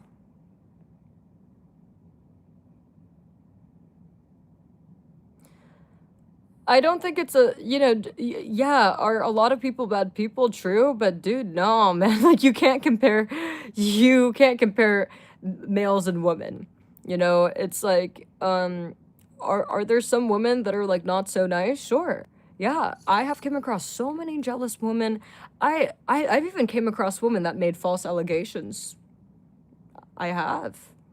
But you know what? I mean, it's not like, how do I say, there are males that are beating women, there are males that are killing women, there are males that are graping women, there are males that are fucking graping and unaliving children. It's just completely not comparable. Every war has been started by a male. So, I think that, these things need to be acknowledged and it needs to stop. This doesn't mean that every woman's perfect. I mean, compared to men, I think every woman's perfect compared to males. But, yeah, like, just because all males are evil monsters doesn't change the fact that I'm sure, like, yeah, there's some women that may like, bro, I have met a lot of women that will, it's not most, but some women will lie just to lie. I have met women like this. And they don't mean any harm, like they just want to feel special or whatever. Or I've met women that are like kind of like jealous or can't be happy for others, or that could be resentful, kind of like males. But again, you're never gonna meet a woman that's, it's not anywhere on the same level as males. And nobody's perfect, right? I think most of women's imperfections are just kind of like basic human imperfections, right? You're never going to be anyone that's a perfect robot. Everybody has problems. Everybody does. I mean, I know me. I even see it in myself. When I get angry, I'm dangerous. I'm genuinely dangerous, and anybody that's been in my life knows this. I don't even need to tell them. They don't even go there. And because they know, when I'm getting angry, it's like I black out completely. I think that I'm Hulk. And like, I just, literally, I mean, I don't get angry like that often, but like, I'm somebody that, you don't want to make angry. And obviously, this has caused friends to, like, not want to tell me certain things, or people to, like, keep things from me because they don't want me to get mad. And so, yeah, I'm aware of that. So, and that's okay. That's okay.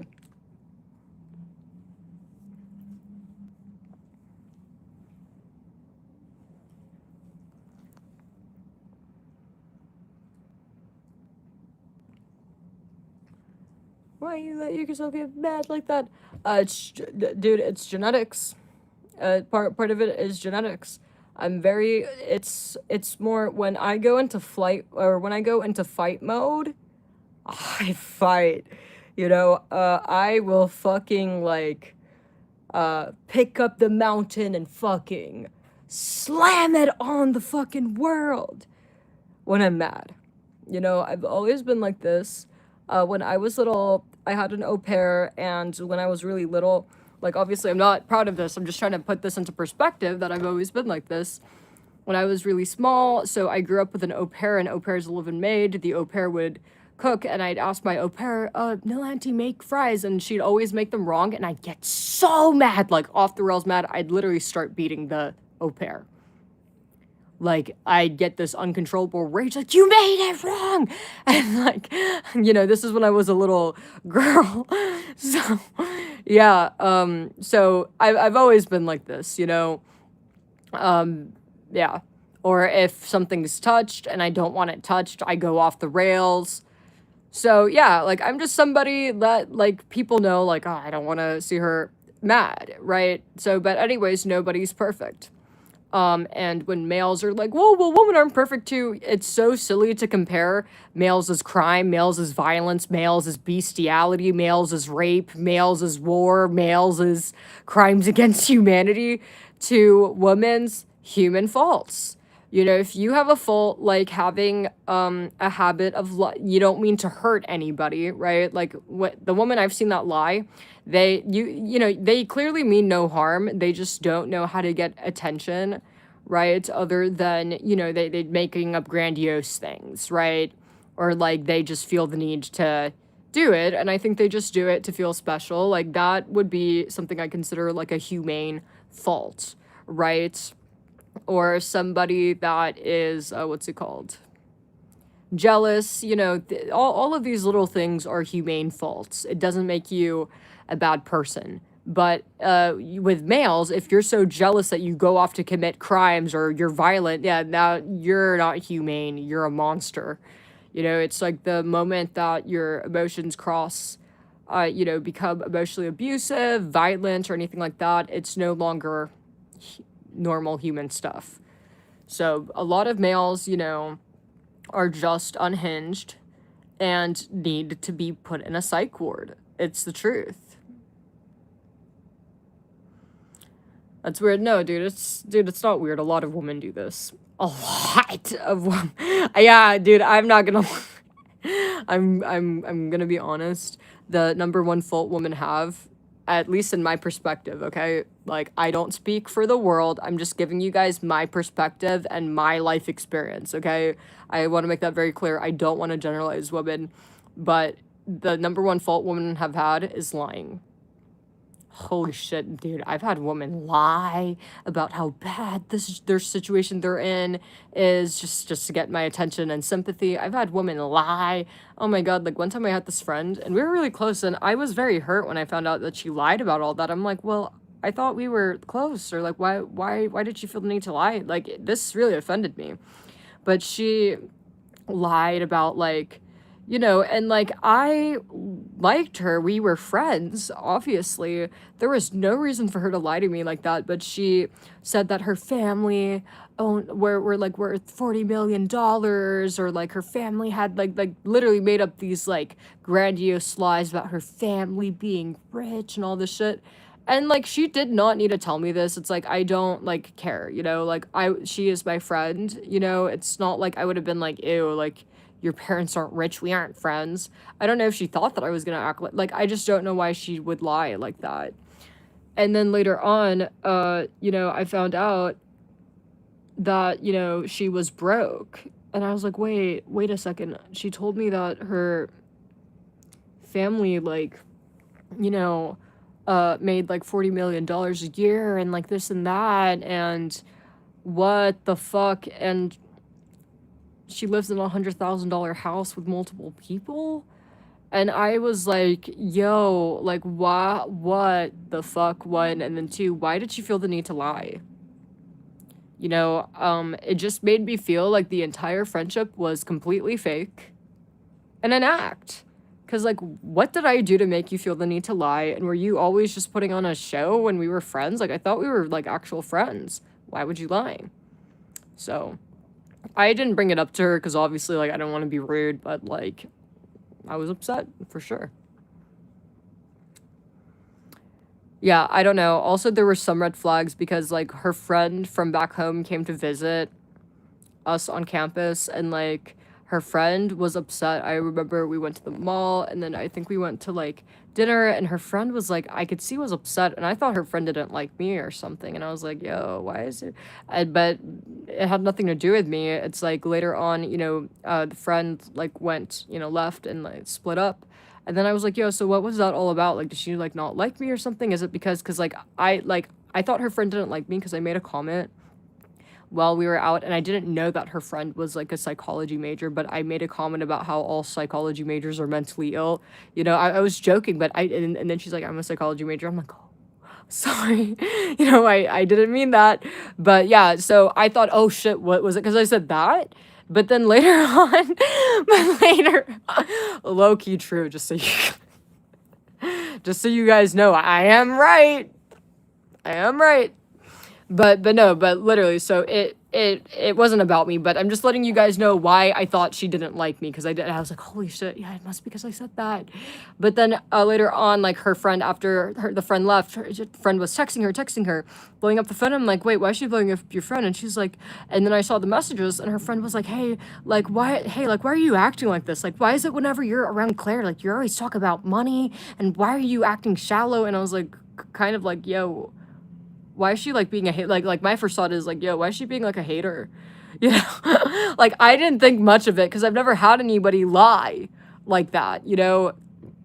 And she's like, I don't know. I don't even know why I should say that. And I was like, yeah, weird. Like, I mean, I guess, look, I don't want to be involved in this. Like, just the next time we hang out, like, I just don't want to just, you know, hang out with us separately, you know? So I'm very, like, dismissive. Like, if I see there's conflict and I don't want any part of it, I'm like, yo, just call me later, you know? So I just kind of blew it off, you know? I was like, okay, there's clearly drama. I don't know what this is, but I don't want to be involved.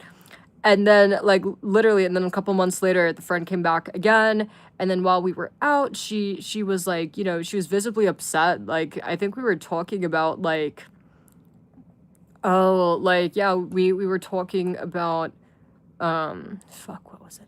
Oh, we were talking about, like, an outfit. Like, yeah, we were just talking about clothes. And I don't remember. I think I asked, oh, like, should I get the YSL boots or, like, the Golden Goose, like, sneakers, or, like, I don't know, we're just talking about clothes. Do you guys know the Saint Laurent boots, the really nice one with the lock on it? Like, I was either gonna get that or I was gonna get the Golden Goose, like, sneakers. I ended up getting the Golden Goose sneakers, just so you guys know. But anyways, you know, and the friend looked angry. Like, she was like, you know, kind of like, and I kind of felt, and it made me feel weird because I'm like, okay, two people are having conflict in front of me. I don't know what's going on. I feel uncomfortable. And I was like, hey, look, like, do I, you know, if you want, like, we could just hang out later. I could, like, do you just want to take me back home? I don't feel comfortable, you know? And then, like, literally the whole time, and, you know, I'd feel like, is this about me? Is that not about me? But no, the whole time, like I said, it never had anything to do with me. The friend just had no idea why she was pretending to be a multi-million heiress to whatever the fuck. That's what it was. So, but I didn't see those red flags because I've never had this happen. I've never had this happen. So, and like I said, I don't see why anybody would feel the need to lie. Like I understand why males would do it. I totally understand males lying. Oh, I'm rich, but not women. You had no reason to lie to me. Why did you feel the need to lie to me?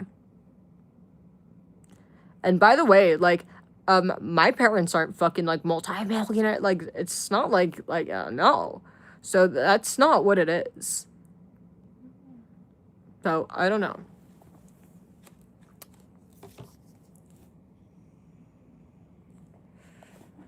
Like, my parents aren't rich.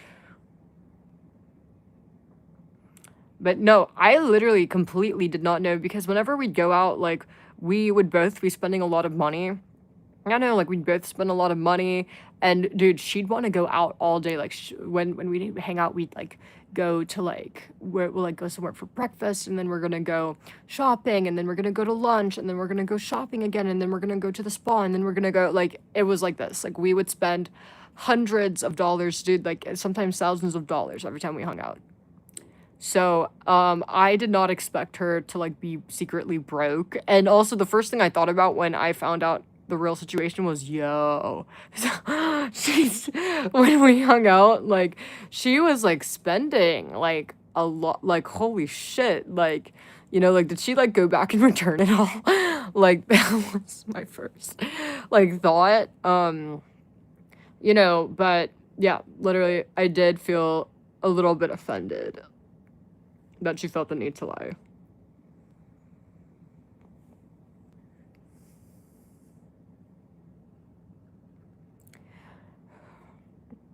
But yeah, and like also like she spent like bro, like I think she spent like 5K on an outfit because she was gonna like I don't want to get into it, but she spent like 5K on an outfit for an occasion.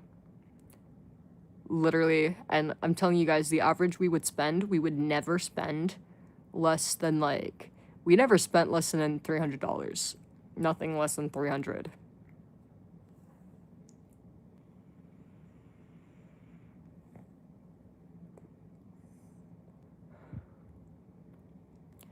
If someone lies to you, they think that they're dumber. Well, what was she lying to me for? Oh, also, she would also pay for me a lot to. Oh yeah, that too. Like when I was sick, like she would like bring me food. She'd bring me whatever I like. Oh, like do you need me to get you anything? I'm like, well, yeah, actually, I want this. I want a milkshake, and like I didn't think anything of it because I didn't know that she was broke. But she'd also like pay for me too. But no, like whenever we went out, for the most part, like we paid for ourselves. But no, like honestly, if anything, like she spent on me. I didn't really spend on her. So, but yeah, no, I liked her.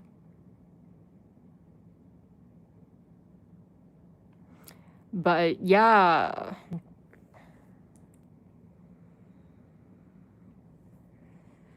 she thought she was smart. Like I don't think that's what it was. I think that yeah, I don't think it's that she thinks that she's smarter than me. I mean, because what she did was pretty stupid. She's actually very poor. She comes from a very unprivileged family, if that makes sense. And for her to put on this act, dude, like she really, because like we went to all expensive places, like we went shopping together. She's spending like hundreds and thousands of dollars. She's putting herself in a financial, like, what's it called? And I didn't know she was doing this, putting herself in a financial like hole during this. Like I'm good. Like I had my YouTube money, bro. It's like so like you guys get what I'm saying. I had a shit ton of disposable cash. So when we'd go out and I'd spend it and buy this and this, it wouldn't affect me, but I didn't know that, yeah. But guys, comment, have you ever done this? Like, have you ever done this with another friend, like lying about your background, or like, you know, saying that like, oh, you know, what's it called, completely lying about your background, completely lying about like your like wealth, and like playing this act for no reason, for no reason. Yo, like, actually, now that I think about it, I think I know why actually, I take it back.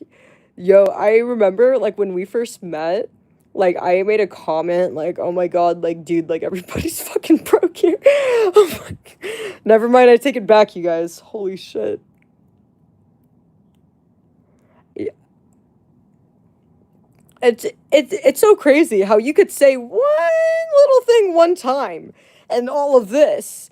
But yeah, like no, actually, now that I think about it, because I was complaining. Yeah, I was actually complaining about like some other girl. It was actually the girl that wanted to like walk the 30 minutes for a burrito. I was complaining about that. I'm like, bro, it's like everybody's fucking broke here, dude. It's like fucking embarrassing. That okay? That maybe that's why. Like I don't know. Maybe it could be. No, most people don't do this. This is the first time I've ever seen that. First fucking time. First time. But yeah, no, I was talking a lot of shit. Like, why is everybody here so fucking broke? It's like, oh my god, thank God you're actually normal. You know, if I invited the girl's name to come here, she would have done nothing but bitch about the price. And she's like, yeah, like totally. I'm like, and then we like went on about how like broken and annoying everybody is and how it's so cringy that people are lining up and waiting for hours just for free garbage. Like literally, I think Kendra Scott like came to the university and was giving out free trinkets and I was making fun of them and she's like, yeah, no, it's so lame. It's like literally it's 50 like and I thought we were both on the same page, but now I understand. I see. But yeah, you guys be careful about what you say because did you guys see how one little comment that I made that made her feel like she had to put on the show? So interesting, actually. Words hold weight. Yeah, like like I like her. Like she's really smart. Like I like her. She's very nice. She's very smart. Um I'm not sure. We kind of stopped talking, but it wasn't, or I don't know if it was related to that or not. If you guys want to know, like, what happened, so this is the last thing that happened. So she had a lot of drama with a male, and I don't know all the details. I don't even want to get into it. But, like, yeah, a lot of drama with a male, and I don't know how they got to this situation, but last I heard, so when we were in college, this guy was a male, or this male was a male that I, she liked a lot. She wanted to be with, and he didn't want to be with her. She knew that, but she wanted to continue promiscuating or whatever. And, so they seemed to be good.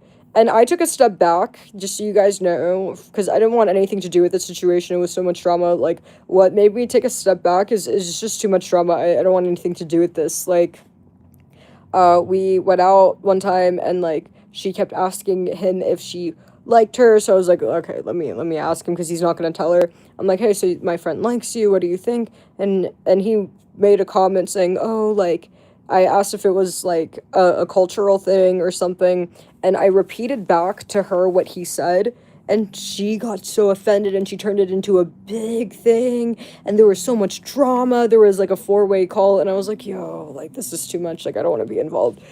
So I checked out. Like he said something like, because she brought this up, and I only asked this because she brought it up. She's like, oh, maybe it's a culture thing, so that's why, just so you guys know, I brought it up. I thought what she said sounded outlandish. It didn't make any sense. But she said, "Oh, like in this culture, like you have to marry like the same, like, what's it called, race or something." And like I don't, But I wanted to ask because I wanted to follow up with her. I was like, "Oh, is it because of the culture? Is it because she's not?" I forgot what he is. I don't remember what the race or culture was. But I was like, "Is it because she's not this race?" She's like, and he was like, no, it's just more, this is what he said exactly. No, it's just more so like, let me put it like this.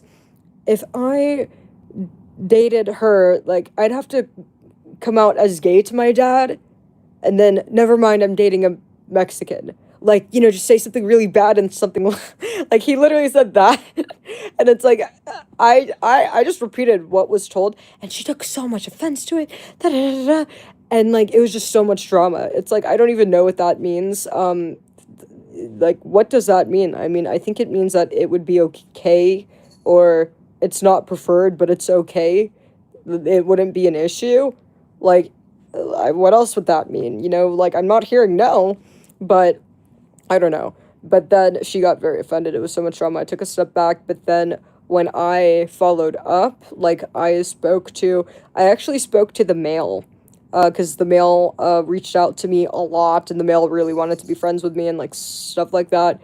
And like, dude, like the male's actually nice. Like he's actually chill. So I'm okay with him. But you know, and we don't talk often. But he started bringing up all this drama with her, like, oh, do you know what your friend's doing? And I'm like, what do you mean? And he's like, oh, like your friend, then da-da-da. And like basically somehow in the span of just a few months, things got so bad. It's like, so in the span of just a few months, she's depressed. She's feeling insecure about, like, gaining a lot of weight. She's not doing well. And all of these terrible things. And also, she's becoming very, like, why won't you see me? Nah. It's just, like, chaos, honestly. And he's like, what do I do? Why should, da, da, da. And I'm like, I don't know, man. And he's like, oh, like, did I do something wrong? Like, he's asking for my advice because he wants to make sure he's treating her right or not doing wrong. And, like, I'm like, well, I don't remember exactly, but what I really told the male was, like, just make sure you're being very clear. Make sure that she's not confused. Make sure you're not making her... Because, like, when I first saw all the paragraphs, I thought, dude, is he, like, lying to her, making her think that they're dating? But no, he actually wasn't even doing that. It's just a lot of drama. But long story short, last I heard is there was this... And you know what? She actually reached out to me a couple months later for advice. And it had nothing to do with the guy. She didn't even bring up the guy. She was wanting financial advice. She was like, oh, like, I know you're very independent. And da-da-da. And, like, you make a lot of money. Like, how do I do this? And I'm like, wait, just ask your parent. Because she's told me she wanted to move to New York and get a condo in New York. I'm like, dude, just ask your parents to buy it for you. She's like, oh, well, my parents won't do it. I'm like, why? Just go to medical school in New York. And she's like, oh, well, my parents, like, they're refusing because they're very clingy and they want me to stay home. And I'm like, can you not get a job? She's like, oh, the job market's bad. So she's asking me for advice on how to do OF and YouTube. And which struck me as a little bit bizarre, because keep in mind, the narrative she gave me is my parents are multi-millionaires and, multi-millionaires and all of this. And so I was, like, a little bit like, I don't understand, but whatever. So I just gave her the advice, and I'm like, why don't you just, like, live in Austin or, like, Houston? And also, like, if you want to be closer to the male, like, I mean, I don't understand why New York. And then want to know what she said to me? She's like, oh, well, I wanted to move to New York because there's rich guys there and da-da-da. And I was like, yo, what the fuck? I'm like, yo. You want to move to New York. You need $40,000 a month to move to New York to meet a rich guy? One, that doesn't make any fucking sense, one. And then two, why would you want to do that to yourself? Like, why would you want to be completely dependent on the first one that's willing to pay? Bro, like, just going with the first one that's willing to pay, what a great way to ensure you end up with a monster.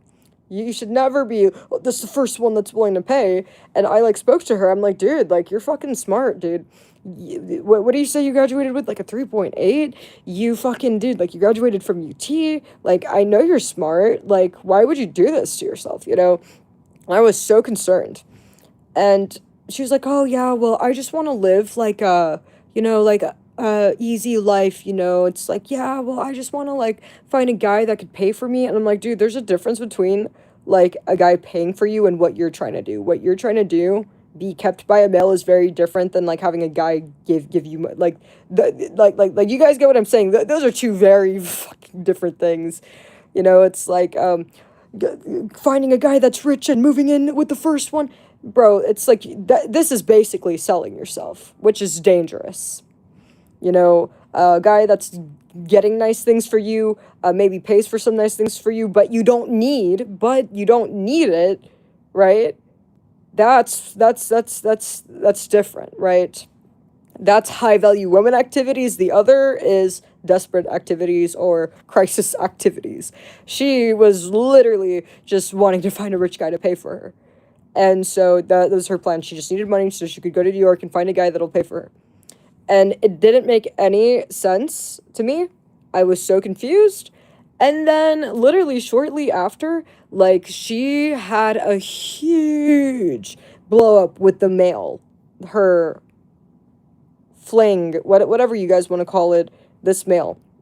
And, like, long story short, like, they were planning to meet up and promiscuate. And she asked him for gas money. And he was like, no, I'm not gonna give that to you. We're not dating, something like it's a boundary. And like, I don't really have much opinion about that. I mean, you can't force anyone to do anything, but he said no to her, and I think she took it personally, and she started like blowing up, da da da, and like, I'm, I'm gonna tell your parents, and she found his docs and all of these things, and like, long story short, like, he called me, like, SOS, and like sharing all of this, that she's threatening to tell his parents that he had premarital sexual relations. And obviously, I mean, from what I saw, it looks like his parents might be very strict. So he was really scared. I talked to the girl, and like, I think I smoothed things over. I don't know. I don't know what's going on. Like, I just kind of checked out, but you know, I smoothed things over, but then I kind of like, yeah, because it's just so much drama. Like, literally, you guys, like, don't get yourself in situations like this. Like, it seems to be like a net loss. But oh, also, it was when this happened, that's how I found out she was broke. So when she was making threats to the guy, like, "Oh, I'm gonna tell your parents," and then he threatened to sue her, and like, it was a whole thing. That's when her real life came out. That's when we got, real address, $100 house, 6 people living in it. Just so you guys know, that's how we found out.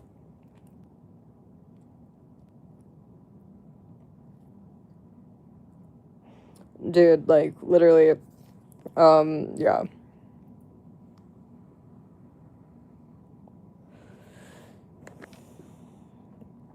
And like, I just think that like, this is a really good and then I talked to the male. I was like, yo, like, she told me that her parents were multi-millionaires, da, da, da. And then I asked him, did she ever tell you anything? And he's like, no, she never said anything like that to me, but I mean, she left the impression that she came from a at least middle class or well family. But like, yeah, so these lies she only told to me. But um yeah, and we were like, holy shit, maybe she really did need the gas money.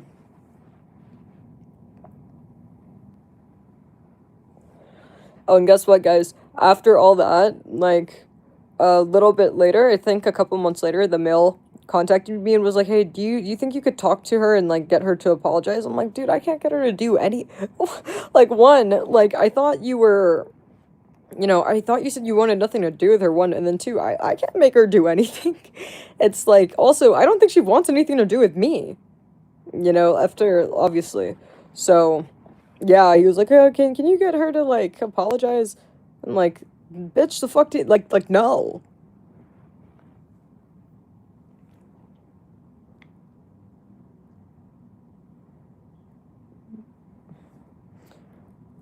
Dude, he probably could get her back, honestly. Like, she's not really, guys, look at how she's acting. Even after the guy, like, said all these weird things, or, like, the guy didn't want to date her, she still kept promiscuating with him. Like, guys, no, all he needed to do is, like, fucking contact her and, like, oh, can we just start over? That easy. So he didn't even need me to do it. It's like, you could do it yourself. But anyways, I don't have any contact with any of them. It's just too much drama. I hate shit like this. And it's like, all this drama is just like so unnecessary. I don't want anything to do with that. It's like, but some people are addicted to drama.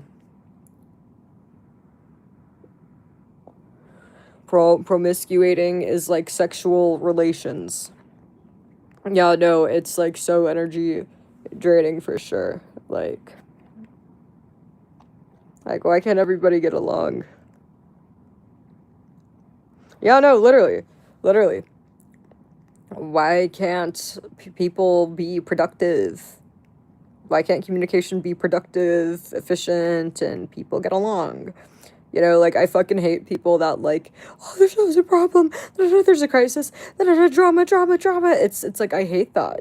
And, like, she's very much, like, I don't want to put it on her, honestly, because, like, I don't know.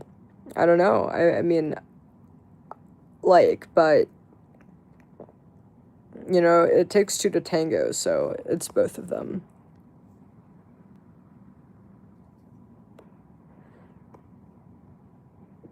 Takes two to tango. It always takes two to tango.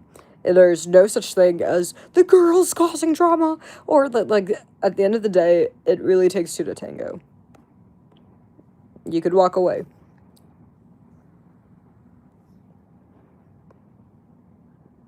Yeah, like, literally.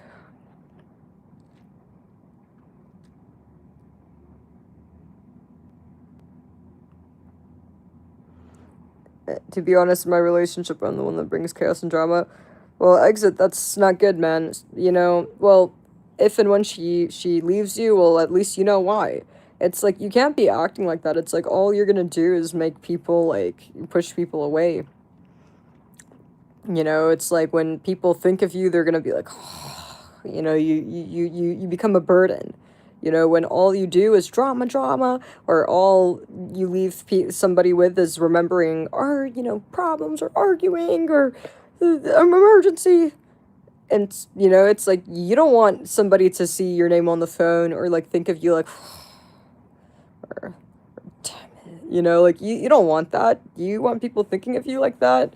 So, you guys should not want to be, like, drama, or, like, an attention seeker.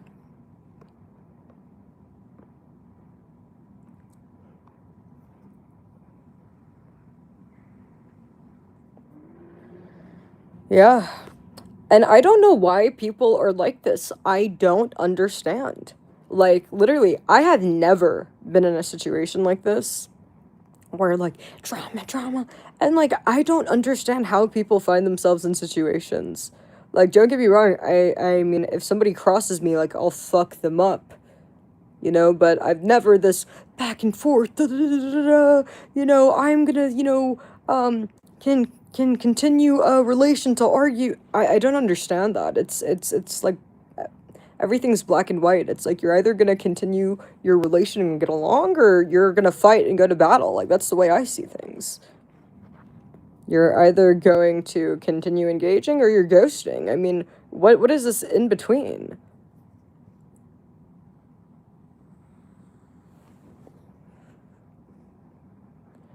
You guys can't really blame it all on the girl. Like, honestly, at face value, it may seem like, oh my god, like, the, you know, the guys being, you know, the guys being composed, but the girls being crazy. It might look like that face value, but at the end of the day, it takes two to tango. It takes two to tango. And, like, you know, he did bring up, like, oh, she, like, spams me with paragraphs all the time. And honestly, some of it was funny, but it's like, okay, well, you choose to continue, so, you know, both parties always have a role. You know, it's like, you can't completely play victim, you know?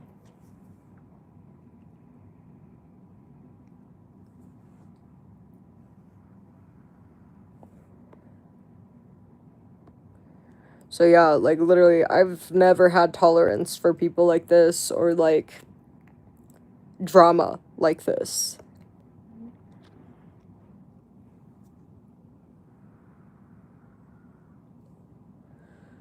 It makes no sense. But yeah, literally, avoid insecure people. They're gonna do nothing but waste your time. Drama, drama. And, like, you know, also, they're kind of, you know, they lie a lot.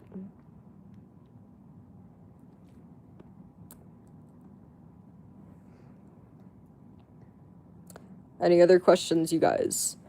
Also, I think I need to reset, but all of my social medias.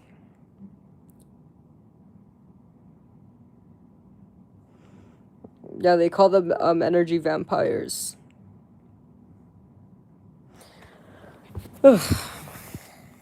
Yeah, literally energy vampires. And, like, I should have known, because, like, even her roommate, like, we invited her to, like, do something, and, like, she didn't want to come. And, like, I didn't know why. Like, I was like, what the hell's the roommate's problem? And, like, yo, yeah, maybe the roommate knew something I didn't. So, yeah, the roommate clearly knew something that I didn't know.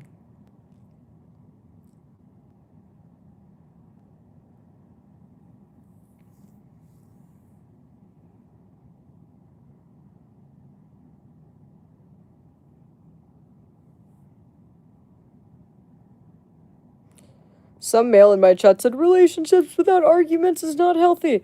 This is why you're all single, just so you guys know.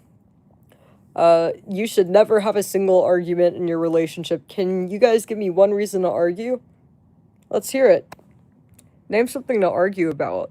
Like, there is literally no reason to argue. So if you are arguing in your relationship, it's a bad relationship. This is reality. I don't care what you want to tell yourself to make yourself feel better or to avoid the fact that you're fucking mentally ill. Oh, it's normal. No. That shit's not normal. It's not. It's just that, want to know why society tells you it's normal to argue? Want to know why? It's because we live in a world filled with fucking mentally ill people, mostly males, but fucking males off their fucking rocker, you know, and they want to feel better about it. These narratives are based upon the majority. So just because most people are retarded, mentally ill people, that doesn't mean anything. There's no reason to argue, dude. And, like, literally every time, and, like, I have a lot of friends, and, like, every time I've seen an argument or they've shared a fight with me, it's stupid. It's pointless. You know, it's like, for example, like he offended me with his comment. It's like low key. I mean, so then are you gonna block him? No. Well, if you're gonna continue engaging, what's the point of bringing it up if you're gonna continue being in the relationship?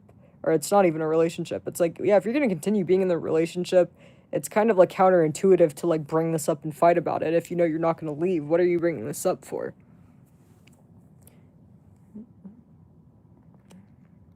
You know? Or like, you know, the gas thing, right? I mean, I kind of understand, like, being angry, like, I do understand that, but it's like, this whole going in circles, or like, da-da-da-da-da, it's like, it's just not necessary, dude.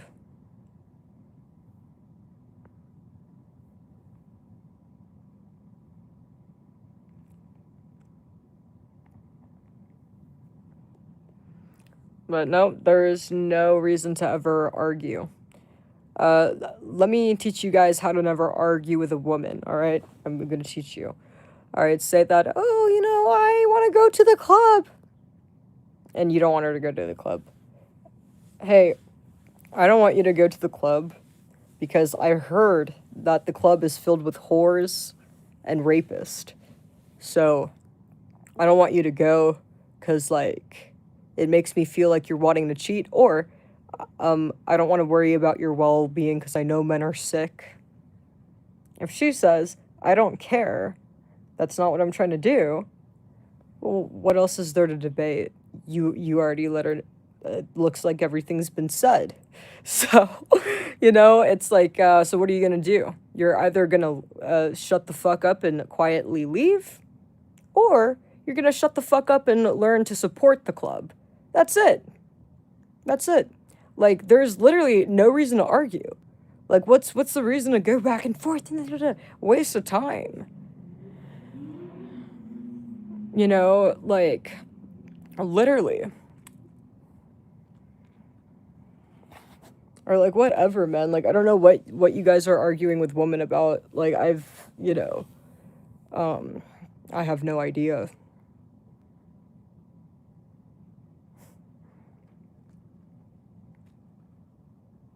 Oh, you know, I really want kids and a family. Girl says, well, I don't want that, and I don't care. I mean, what are you gonna fucking tell her? You have to, like, there's nothing you could say at that point, because it is her body, and, you know, you don't really have a right to an opinion on that. You could choose to leave her and find somebody that wants to have kids, or you could learn to, or maybe you could ask her if she's willing to adopt. Maybe she might say yes to that. Maybe she might be like, okay, well, as long as I don't have to birth the bastard. Or she might be like, no, I hate kids. So you're gonna either need to learn to accept that or, like, walk away. That's it. You don't have to be rude. You don't have to, it doesn't have to be drama. Just like, hey, you know, we don't agree. And that's okay. But I have to prioritize what I want in life. And because I really want a family, I need a, you know, this relationship's not efficient. And also, I don't want to pressure you into doing anything because I like you. So it's best we end. And I'm sure she'll understand. That's it. Very simple.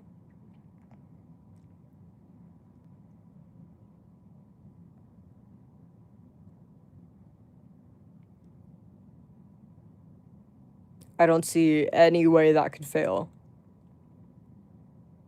There's no need to discuss anything. If a woman says no, no, no means no, no means no. If you're asking a woman to do something or to consider something and she says no and you keep going, this is kind of rapist behavior. What's there to discuss? If she says she doesn't want kids and you keep going and going, do you understand that that's low-key rapist behavior? Not accepting a no or refusing a no. Like, there's something wrong with you then. If it's something like this, or if, you know, even if it's the club and you keep going and going. She just said no, she doesn't care about your opinion and that she's gonna go anyways. And for you to keep going and going and going, you are the problem. Period. Period. And low-key, like, vice versa. Like, if somebody says no, you either learn to accept it or you leave. But arguing, like, over, and especially when it's somebody's personal choice, right? Like, what they do with their time, their hobbies, or what they do with their body, like, you don't really have a right to intervene, right? It's like, you know, let's say that a male is like an alcoholic, right? A woman's gonna be like, hey, I need you to stop drinking. I don't want to be with a fucking deadbeat alcoholic. And the guy might be like, no, no, I don't want to. I mean, his body, his choice, I guess. It doesn't make a lot of sense for the girl to argue. It's like you're wasting your time. You're being delusional. He just said he's not going to do that. You should be glad that he's at least being honest. You're either going to accept it or walk away. Really, you should walk away. You should walk away if it's the bitch is an alcoholic. But, you know, that's just the way I see things. You can't force anybody to do anything that they don't want to do. Whether you want to accept that or not, welcome to reality. You could be delusional and choose to believe otherwise, but it won't change the reality.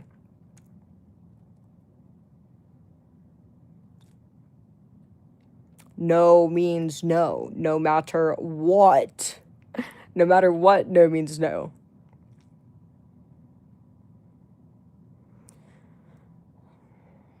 So yeah, you guys, when you change your perspective and you look at things logically and not emotionally, you see how easy everything becomes?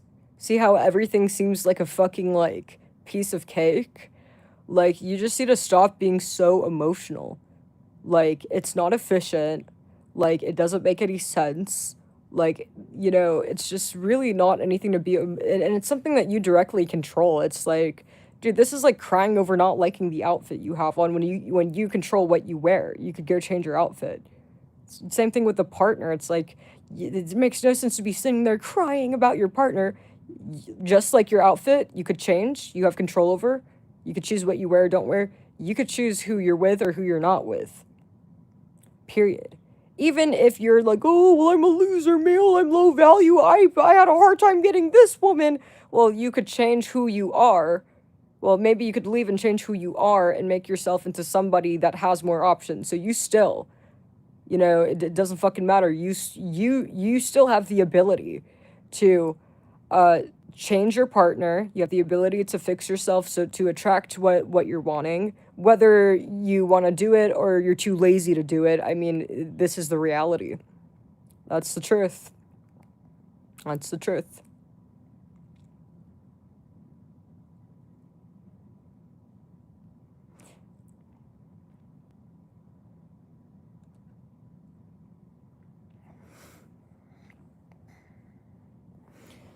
And the reality is, you guys, I'm telling you guys right now, there is not a single high value woman on this fucking planet that is going to tolerate any nonsense. She's not going to tolerate any arguing, because you know what? She's a high value woman. The way she's going to see this is, oh my god, I'm hearing a lot of complaining. Well, I hear a lot of, you know, if I just get rid of this moid, there's no more complaining. I'm going to get rid of.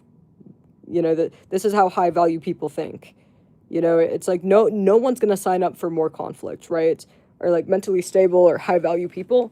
I'm telling you guys right now. So if you guys don't get your shit together, or if you're somebody that argues a lot or everything's a debate, you're always gonna attract, like, you're just not gonna attract any high value women.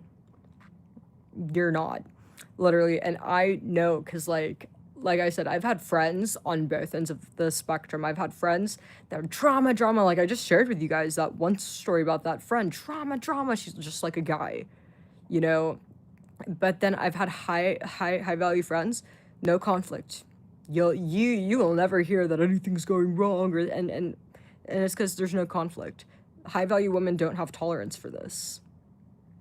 The first time you're acting weird, or you know, you've been told no and you're going, they're gonna leave, because they're not gonna sit there and spend their time and choose that for themselves once you demonstrate unwell or like severe incompatibility like this. Refusing to accept answers is, I think, like definitely a severe incompatibility, because no one could work with that. You know, like how would you guys feel if like somebody was refusing to accept your answer, right? Like if you said, if you didn't want something and somebody's like not accepting it, you'd be fucking irritated.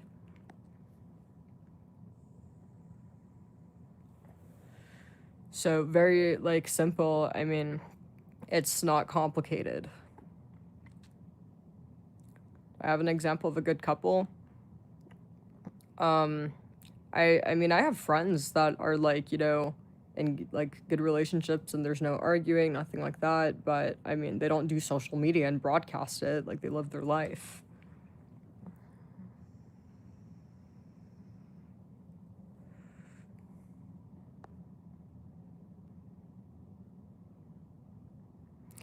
Like really what it comes down to is the high value women that are in the good relationships. What it is the male they're with, where they just respect them a lot.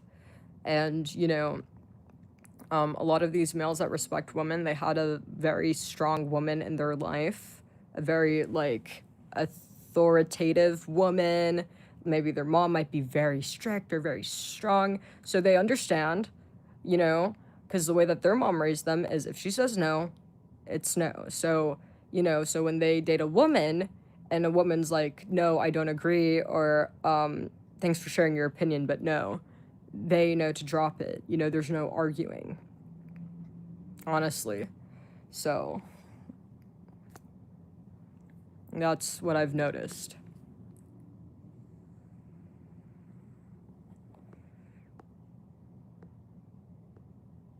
Or, you know, males with parents that didn't argue, right? You know, that, you know, the male respected the woman, you know, they see that their parents don't argue, so they know that it's not, arguing with a woman's not an option that's on the table. You know, and most people don't have that. Most males, you know, for whatever reason, I've noticed like have a lot of resent to their moms, or like most males, I've even had like males in my chat tell me that their moms were pushovers, and that's not good, you know. So probably most males had pushover moms, or mom and dad fighting all the time, and so all you know is chaos, and it's not normal. Also, even if you did grow up in a household with a lot of chaos, it's like, dude, you know, you don't need to be a rocket scientist to understand that that's not normal. And you don't have to live like that.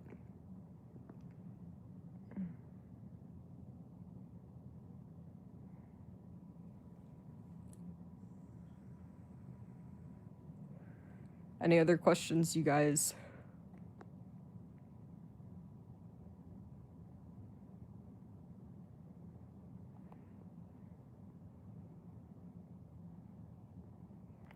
Alright, so someone, they're pushing your boundaries. Yeah, I mean, you know, you guys should be able to, like, you know, express whatever thoughts and opinions you have. I don't think any woman's gonna be, I can't believe you have this opinion. Like, I don't, you know, I think where women have a problem is when you're arguing. If they told you they don't care about your opinion, you know, they might not say it like that, but they might, you know, you could see that they don't care about your opinion. You need to know when to drop it, you know, and stop pushing. Males are too pushy, they're too argumentative and addicted to chaos. And women are not.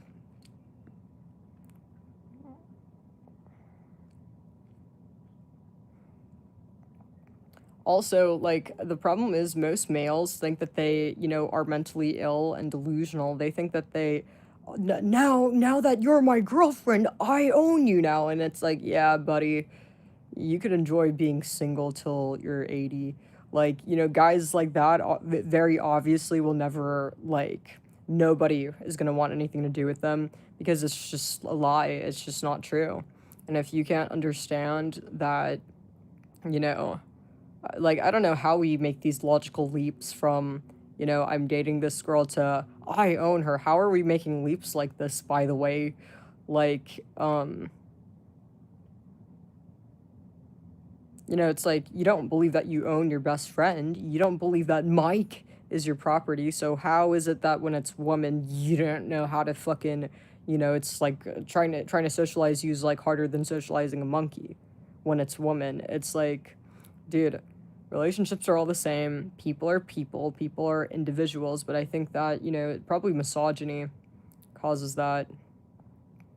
Yeah, males seem to have this mentality like, oh, da, da, da, da. You know, like I'm talking about the males, like, you know, that are like, oh, a woman shouldn't be wearing this or da da da.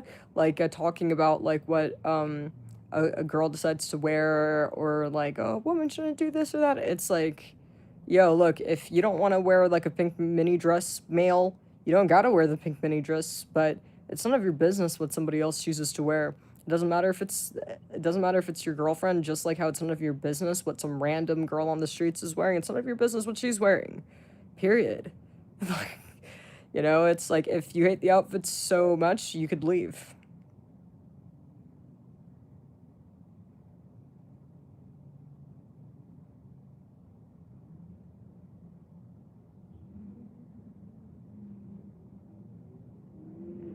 Oh yeah, religion's definitely something that, yeah, I could see where that, yeah. You know, things like that, you know, my advice to you guys on that, you know, if you know that you're somebody that's super religious or have a religious family, you need to be upfront with that kind of stuff because you know it's going to be an issue. You know it's going to be a problem. And if she's not religious, honestly, a woman that's like highly intelligent and not religious is going to be very angry. Oh, she's going to be so angry, you know, because yeah, I mean, there's a lot tied to it. I mean, religion has massacred billions, and it's, you know, it's a whole thing. So yeah, it's gonna be really difficult to, if you're somebody that's religious, to be with a woman that's not, because she's gonna hold a lot of hate and resent, and she's going to, you know, how do I say this? She's gonna distrust you just because she knows you're religious. She's gonna, you know, have a hard time understanding you, right? Because, like, you know, it's kind of like look at the bad reputation religious people have in their past. Usually women that are not religious, like I said, highly educated and are aware of all these things, and it's just going to be difficult. So, unless you're willing to quit your religion, like, just don't date a woman that's not religious. It's just, you know, you know it's going to be a problem. You know, it's almost better for you to not be religious than the woman to be religious because you could always just shut the fuck up and just pretend, oh yeah, I'm totally about this, or just lie. It's like, you know, if I mean, come on, it's all make believe anyways, right? So just, oh yeah, I totally like found God. Oh yeah, I'm totally feeling this shit. Like, it's all just fucking fairy tale anyways. But I feel like women have a harder time doing this because like women are a lot more like, women have a very strong sense of justice. That's exactly what it is. But for a male, males are able to, you know, because males are unethical and soulless, you know, you guys have no problems like, oh yeah, I'm saved. You know, but a woman that's not religious, she would never do that. It's because of the sense of justice, you know. So yeah, if you're not a religious male man, don't worry, just fucking lie. Like, I don't think you're really hurting anyone. I mean, I'm not gonna look at you sideways if it makes her feel better. It's lies to begin with. So therefore, how could you be lying when the whole damn thing is a lie to begin with? You know? So yeah, that's my advice.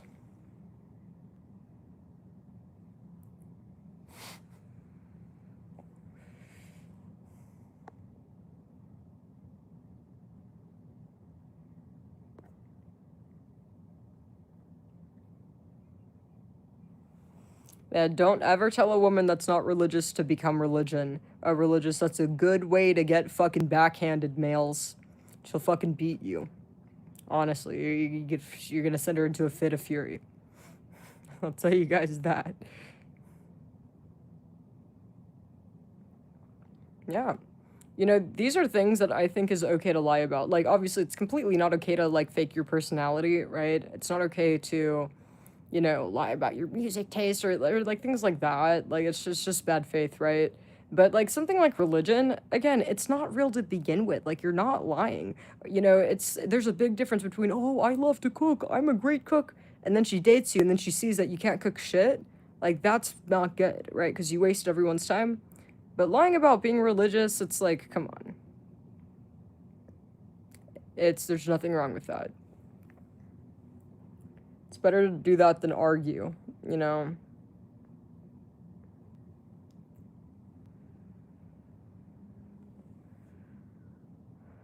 Somebody said, which is worse, emotional cheating or physical? Um, I think, I mean, like, I don't really know what to tell you, man. Uh, like, yeah, like, I don't really know what this is. How do I say?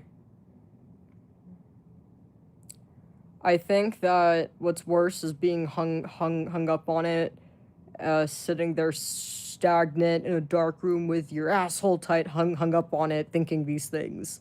Like, I think these things like cheating, it's not even worth any fucking like space in your head. It's like you either leave or you stay, like anything else, whether it's that she's chewing too loud or cheating. There's no need to dramatize shit. You either leave or you learn to accept it.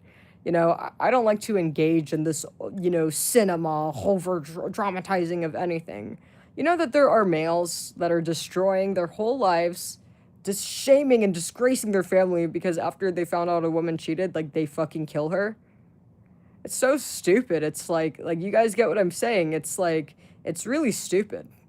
There's no need to ever dramatize anything. Nothing. It doesn't matter what a woman does. Nothing's bad. Nothing could be bad. It's just, what are you willing to tolerate? Or it's as simple as, you know, I'm no longer able to enjoy this relationship because X happened. You know, everybody's free to leave whenever they want. You could, dude, it doesn't matter if, let's say that a woman did nothing wrong. She did nothing wrong, but I don't know, you just feel like leaving. Or you saw a TikTok that told you should break up with her. That's okay. You know, it's like you aren't in jail. Relationships aren't a sentencing. You could leave for whatever reason you want, and vice versa. Vice versa. And let's not dramatize things. I think that, you know, I don't know what to tell you guys. I've never dealt with a girl cheating, da da da. I mean, I see where you guys would feel like, you know, kind of sad about, oh, like, she lied to me, but I mean, you know, like, if I were you guys, like, if I was a male and I found out that my girlfriend cheated on me, like, the last thing I'd do is, like, get upset, because it's like, then she's not going to tell me anything. It's like, I just try to be chill, like, oh, you know, so who is the guy? What's up? But, like, I do my best to, like, you know, put her guard down so she could at least tell me, you know? Like, I want to know the details, you know? And then I'd make a decision, you know? That's it. Try to get as much information as you can so that you can make a informed decision, because, you know, what if she didn't even do it? Like, what is emotional yeah, well, for all you know, it could be her GBF, okay? Or what if she was raped? You don't know that. You know, it's like, what if, oh, she's cheating, but then you find out that she was drunk. It's like, okay, legally that's rape. So did she really cheat on you if she was drunk? It's like, no, I mean, according to the law, that is rape. So your next question should be like, hey, do you need support? Do you need help going to the police? You don't know. I mean, dude, women get raped all the fucking time. So I don't like this whole jumping to conclusions, dramatizing it, because, you know, for all you guys know, that poor girl may need help, but won't even feel comfortable coming to you for help because you have your mind made up. You cheated, you betrayed me. It's not efficient. No, seriously, like, literally, look at the rape statistics. Seriously, just take one look at those rape statistics. So this is where I feel like, yeah, I mean, you hear that a woman cheated on you, your first thoughts, like, logically speaking, your first, like, assumption should be, was she sexually assaulted? The first and foremost. Is this a situation where she needs help? One. And maybe not, maybe she might tell you, no, I chose to do it. Okay, well, wouldn't it be smarter to get all the information? Like, was there a reason, or like, why did you do that? And because she might tell you, oh, well, I did it because you upset me. And it's like, okay, well, then, you know, I don't know. She might say that. If she says that to you, then, I mean, okay, well, then at least you know it's not personal. So, no, you guys, rape happens all the fucking time. All the fucking time. All the fucking time. Especially if you have a girlfriend that goes clubbing and, like, partying. Oh, yeah. Oh, yeah. Like, 50-50, like, honestly, she might have gotten raped. So, unless it's a situation where it's like she fucking snuck out of work with her coworker, or during the daytime, or something like that, or she invited, Mike over. It's like, yeah, especially if you hear that this happened at the club or while she was out, there is a pretty decent chance that it may be a grape. If she says that she was drunk and that she didn't mean to, or that, oh, like, how do you know she wasn't roofied?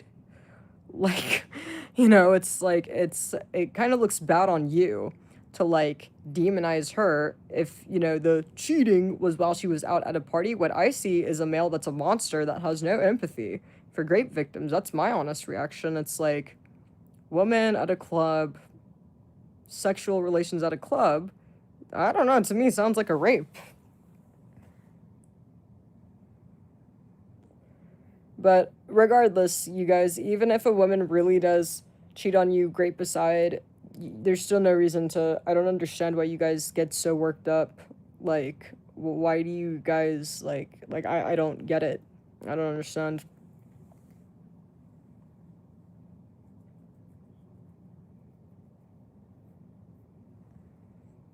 I genuinely don't understand.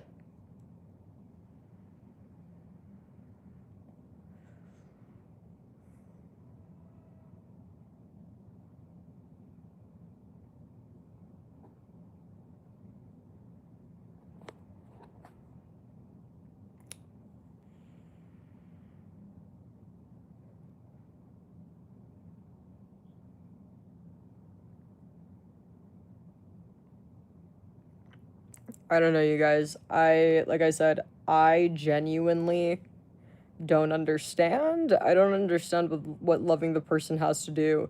I think that if you love the person, you're just going to be less likely to leave over it, but, more likely to, okay, like, uh, can I prevent this, or can we work it out? But I genuinely, the getting upset over it, or hurt over it, or crying over it, I have a hard time computing that. Um, I understand, like, what's it called? I understand being frustrated over being lied to if it's a reoccurring thing, but this, oh, she cheated, and this drama, I don't get it. I genuinely don't. Because, like, my reaction's like, Loki, the fuck does that got to do with me? Like, oh, how the fuck does this impact me? I don't care. Like, do you guys kind of get what I'm saying? I just don't understand.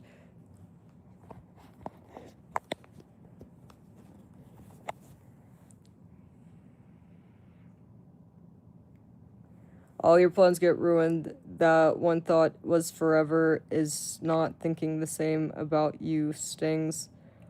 Um, I don't see how cheating means that she doesn't feel the same about you. I mean, like, this is like saying, oh, she played X, she fucking lied and said that she'd only play PlayStation with me, but she went behind my back and played with her brother. It's like, well, I don't understand.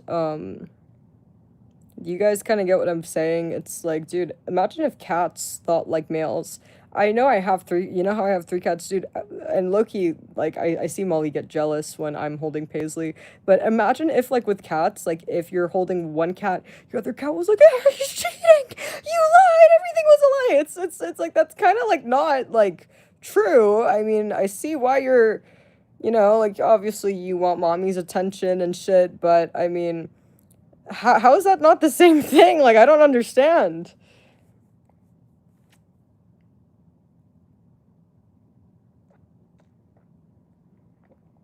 Like, all I'm saying is, like, I genuinely, like, the emotional reaction, like, I don't understand, like, the males that cry, or, like, or anybody, even women too, like, I don't understand. Like, I low-key kind of feel like, I could understand, like, let's say that a woman cheats on you and you get an STD, oh yeah, I understand being furious. I understand completely. Like, that's when I'd be raging or fucking, what the fuck? I totally get that because she fucking attacked you with a disease. That's biological warfare. But like, if it's not like that, then it's like, why are you guys getting so worked up?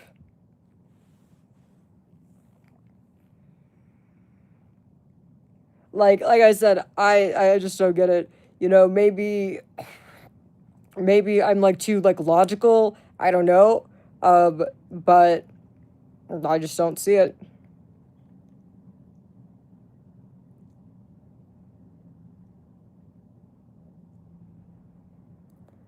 Dude, what is emotional cheating, by the way? This is the first time I've heard of emotional cheating. It's like, bro, like, why are you worrying so much? And also, like, same thing to the woman. Like, just so you guys know, like, I'm not being biased towards males when I say that you guys is tripping, caring this much. I'd say the same shit to women.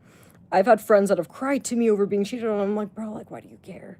Like, okay, then leave. Like, oh, you don't want to leave, then shut the fuck up. Like, I don't get it. It's like, and also this whole, oh, I need to check the phone, male or woman. Oh, I need to worry about where he is. It's like, bruh, dude, it sounds like you'd be better off just leaving. It's like, if, like, honestly, let me put it to you guys like this: if you ever feel like I have to worry about them all the time, I have to become a full-time security guard and not get paid, by the way, for no reason, by the way. Bro, even real security guards like that are actually getting paid don't be caring this much. Like you guys get what I mean? Like I just don't understand. Isn't it kind of a net negative if you're having to live like that? Wasn't the purpose of this relationship to make you happier? Well, if it's not doing that, it sounds like if you have any sense, you should leave. There's not a lot of time. Not a lot of time at all. So why spend your time like this? You have to be efficient, and you have to, like, it's like, you might care for someone, and I totally get that, but it's like at the same time, like, that should never, like, what's the word? Overrule the logic and your brain, right? Like, your brain's literally, quite literally bigger than your heart. So, I feel like the first reaction should be, like, logic. But yeah, no, literally checking phones. Oh, is she cheating? Da, da, da. Oh no, how is she feeling? All right, man, just leave. Either stop it or leave. And I'd say the same thing to women. Why do you care? You should leave. Oh, okay, you don't want to. And literally, even women that do this, they always tell me, oh no, but I don't want to leave. All right, well then, why are you complaining about this? You complaining about it's just gonna get you hyped up in your head, and you're just gonna be fighting in the relationship you're gonna choose to stay in. It's like, learn to accept it then, buddy. Leave or accept it. It's like, when it comes to a relationship, I mean, it's like it's two people, and, vice versa. There's no different rules that apply. It's like the rules are completely based upon what the other's willing to tolerate. Like you guys get what I'm saying? Like, there's no law, it's all dependent on, it's like you might have a woman that's like a man and like, oh, cheating's a big betrayal, and she might never speak to you again if you cheat on her. And you might have women that, like, uh, like I said, I mean, don't really, like, care. There's probably be like, yeah, go fucking grape the other woman. Leave me alone. Like, they might, like, completely not care. then you're good. Some women might like just be angry at the fact that you're lying. I mean, these rules are just completely, it's like you make the rules, right? It's because it's all based upon what you're willing to tolerate. So same like how women could do this to you guys could do the same shit. So if you want to make it clear that you're somebody that, doesn't want to be cheated on, the only thing you could do to make that clear is when it happens, you actually walk away. You don't argue. No, you calmly leave, right? Because if a woman did that to you, you'd be like, oh shit, like, okay, I screwed up, right? If she actually left the first time, whether it's you left a sock on the floor and she really disappeared, like it never happened, like, that you'd be like, oh my God, like, I completely messed this up, right? So, same shit. I mean, if you guys really care that much, then, show it in your actions and just quietly leave. I don't want to see you guys acting like crack whores, crying about it all the time. Because what real boundaries look like isn't crying and screaming. Like, this is like what a psychotic breakdown looks like. What real boundaries look like is just walking away, and also, like, make it clear, like, hey, I don't tolerate this behavior. Let's say you have a woman that wants to go party every day, hypothetically. There's no need to be like, I don't want you to, like, arguing, please don't go. No, you just, hey, you could do whatever you want. I want you to have a nice night. I want you to have and enjoy your weekend, but I just want to let you know that if I ever find out about this, I'm going to leave, because, like, this behavior is very hurtful, and it will cause me to want nothing to do with you. That's it. And if she cheats on you, then okay, we'll look at it as like, well, I guess she wanted to end the relationship. Well, I did tell her that I'd leave if she did this, so therefore it looks like she just wanted to end the relationship. I ain't nothing for me to cry about or get upset about. I'm gonna leave. That's it.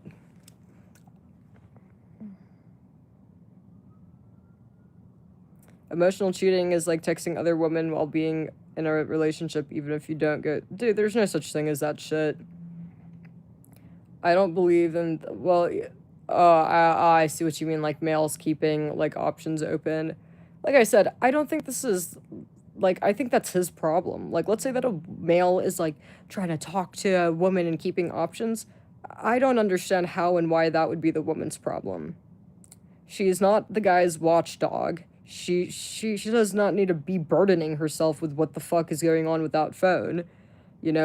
She should just focus on what she's getting and what she's, her experience of the relationship.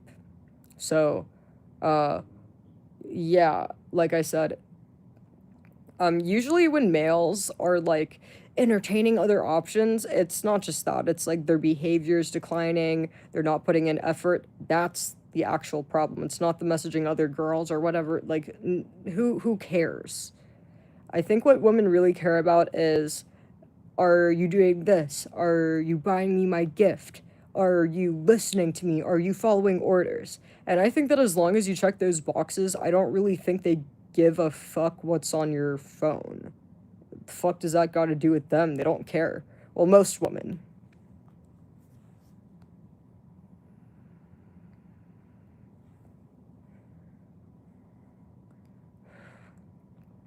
So, yeah, no, that's definitely a nice thing you could do. Like, if you could see that a woman's concerned about that, definitely, then just give her your password. Like, just tell her, hey, like, my phone's your phone. You could check it whenever you want, you know.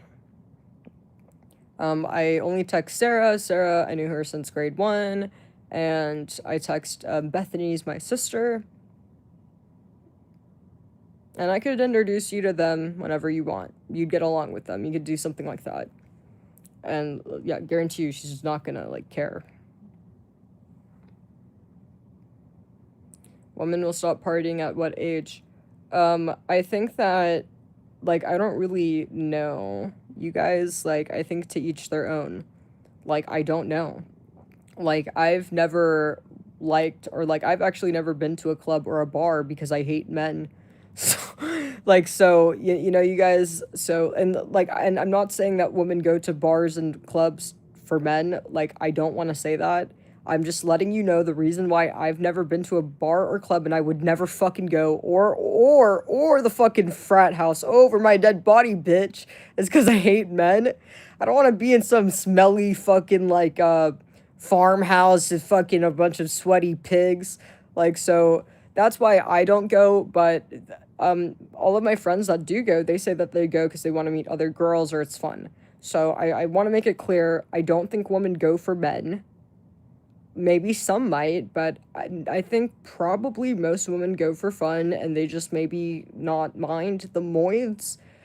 I'm not sure, but like, stop caring. Stop caring, literally. I can't explain to you guys what I don't understand. I don't understand the party. I don't understand the club.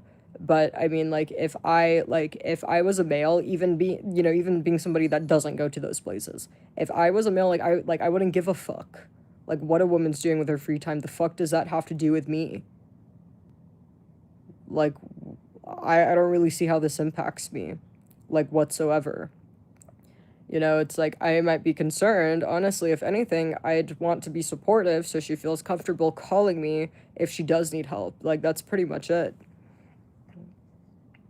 That's how I'd be thinking, not, this is cheating. Da, da, da. It's like you totally got the wrong mentality. If your first reaction is, club is whores or she's gonna betray me, and not, oh my god, like, I just want to make sure she's safe, It's like, obviously. It's so interesting because, like, if you had a daughter and you knew that your daughter was going to a party, okay, you'd obviously you'd want her to feel comfortable talking to you so she could tell you if something bad happened because you care for her. But so why is it like, when it's a woman that's not your daughter, it's like her well-being's out the window, It's like, fuck her well-being. It's like, yeah, it's like the first gut reaction is, hey, hey, if you had a kid, hey, call me if there's anything, or you could tell me anything. I'm GBF dad, I'm just one of the girls, so she feels comfortable sharing, right? So shouldn't you kind of like react the same way if a woman was partying or whatever? Or shouldn't you like, oh, can I come too? Or like, oh, like, maybe we could go together one day. Like, if anything, like, try to get involved. Like, if you want more control over the situation, you should, like, be fucking GBF boyfriend trying to, party with her, And even if it's not your thing, maybe just go once a week or once a month, right? So that she knows that you're cool and she could talk to you.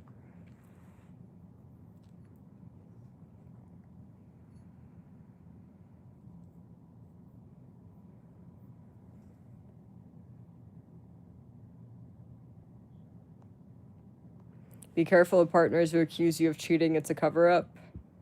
Really?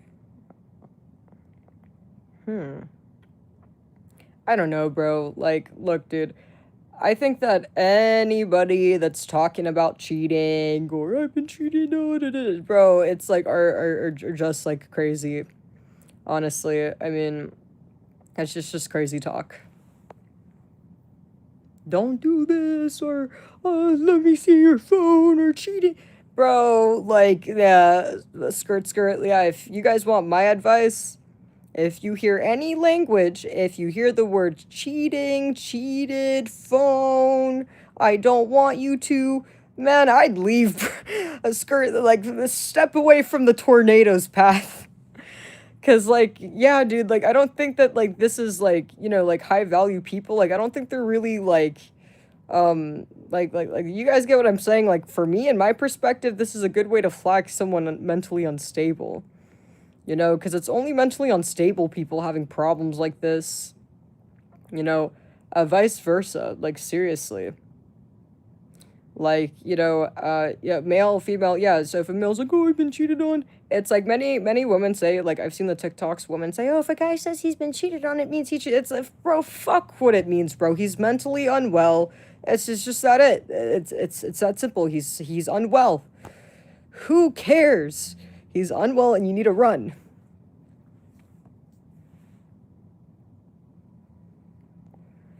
If all you have to share with me is, oh, I'm a victim, cheating, and you don't have anything interesting to share with me, Have you done anything cool? Do you have any you have any talent, bitch? You have anything else to share? It's like, bro, if the only things you have to share is some complaints and some drama, horror bullshit you made up in your own head, it's like, yeah, I don't, yeah. You know, it's like, you should have more interesting stuff going on or more to talk about. Everyone's unstable? I don't know, bro. I don't think you could say that. There's a huge, dude, like, literally, like, I don't really agree with that. You know, there is a clear difference between, um, people that are stable and people that are unstable. You know, and usually the people that are that are unstable, they're using a relationship to fill a dark, saggy hole in their soul. These are the people that are maniacs. And they're the most like, you can't do this, you can't do that, let me see your phone cheating. Da, da, da. Like people that are like overly like, you know, and it's like no wonder they act like this at any slight inconvenience. Oh, oh, I've been cheated, I'm gonna break windows or I'm gonna go crazy. It's like, yeah, no wonder. It's because you were mentally ill to begin with. This is why they react like this.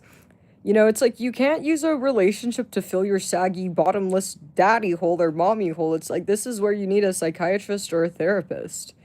You know, it's like stable people in relationships, like they choose to date people because they enjoy each other's company. It's really that simple. This is why people that are stable, you are never gonna find like a mentally stable guy telling his woman what she can and can't do, or oh, a relationship must be sex. That like you aren't gonna hear any of that because he's with her because he just enjoys her company. That's about it. There's no drama. There's no conflict. There's no I need kids. When two people enjoy each other's company, all of these things that you guys fight about seem to like not happen. It's not a problem. So and like same thing like with the woman, like you know if she enjoys the male's company, she's not gonna be like worried about like, oh, let me look at this and that, oh, I need to check the phone. It's like, yeah, you aren't none of that. Also, if she's confident too, this is confidence too, because also, like, dude, it's low key kind of pathetic behavior, especially for a woman. If she's like, and I've literally had friends that do this, and it's like it's like you're low key degrading yourself. It's like, dude, like you're a woman, you have more options than time, or you're seriously gonna be like going through a Moid's phone. It's just embarrassing. It's like, you know, if you feel uncomfortable, shouldn't that be enough cause to leave? What's the need to check the phone? Like, you know, it's like you do nothing but degrade yourself. You're a beautiful woman, he's a male. You have the upper hand, one. And also males shouldn't be checking the phone either, out of basic respect, one. This is why you guys shouldn't check the phone, but the reason why a woman shouldn't check the phone, it's like have some self-respect. You know? It's like, what are you doing digging through trash? You know? Um it's okay to say I am leaving because you've made me feel uncomfortable. You don't need to dig for evidence. You don't, oh, well, I need to find, no, you don't need to find anything. You could leave just off the basis of something you've done somewhere along the way has made me just feel uncomfortable and not check the phone. That's it. But yeah, no woman should be doing that stuff. It's embarrassing.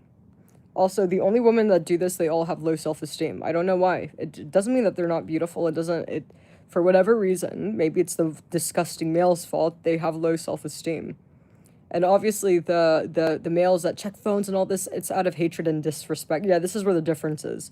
Usually women that are stalking, checking phone and all this, low self-esteem, the male that does this is completely a disrespectful shithead, has no respect and is aggressive, sometimes like hostile, like it's completely comes from a different place, you know.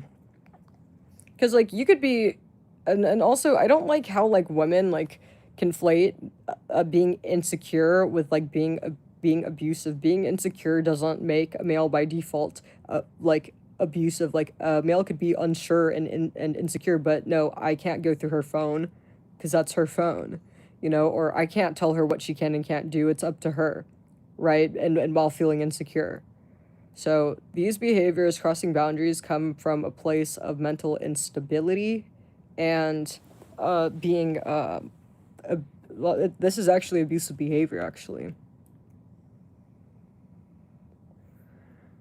But yeah, I really hope that, you guys find these conversations beneficial, you guys. I really hope that, if you guys have girlfriends, you never fight with her. There's no need. No need. Or if a woman ever breaks up with you, nah. You go on and play Call of Duty. Or go on and just do whatever you were doing. It's okay. And yeah, that too. It's like, I don't like how, like, you know, this fear of breakups, it's just ridiculous. Before you enter any relationship, make sure, just like you're okay with dating them, you've accepted being with her, you need to accept her leaving you. Period. You need to accept the end with the beginning, with anything. With anything. Literally. Just like with life comes death. It's easy to accept, oh yeah, I want to be with her, but no, you can't have your cake and eat it too. And if you can't picture that, or if you don't think you're going to be okay if she ever leaves, that says a lot about you. That says nothing to do with her and says more about you. And it's your responsibility to get yourself help. Why do you feel that your life could only go on if this person's in your life? Why do you feel that, you only have permission to live, or you could only be happy if based upon what this person's doing? You can't control anyone's actions. So it's really ridiculous to have these mentalities. It's life. There are people that are together for like years and years and they end their relationship. Sometimes it's the male, sometimes it's the woman. Who cares? There's people that are married for a long, long time and they end up leaving. Sometimes it's for no reason. Sometimes it's for a reason. Who cares? Who cares? Point is, it ends. And I think that, people need to learn how to embrace that. It's okay. Well, I was happy to start the relationship. There's no reason I shouldn't be happy for the ending of the relationship. So, like, I really, and I feel like this is one of the biggest reasons why women don't want to date you guys. Because it is mostly on men's part. It's like women don't want to have, and I've had friends that have like literally dealt with issues like this. Like they're like worried. It's like they don't want to be with the male anymore, but they're worried for his well-being. And it's like, this is why women don't want to, part of the reason why women don't want to date, it's because you guys, most males are looking to women to fill the holes that they have because they don't want to fix their own problems. They don't want to get off their ass and actually fix their life. They'd rather, just like how you use drugs instead of fixing your problems, you want to use woman to numb the pain, like how you use drugs. And when you do stuff like that, look at how an addict acts when the drugs are taken away. You act the same thing you act the same way when a woman leaves you. It's like the same shit. And this is what a lot of males do, and women don't want to sign up to that liability. A lot of women view relationships with males like a prison sentence because that's how most males act. I die if she left, or I've been betrayed, she left me. It's like, no one betrayed you. She is perfectly okay to leave, and so are you. But no, you guys turn it into a big betrayal. You guys, some males actually kill women over breaking up with them. Yeah, so, and then you guys wonder why women don't want to be in relationships. Like, yeah, we see the news. We've seen the headlines. Yeah, we see the shit you guys are saying online. And, no one likes to feel trapped. No one.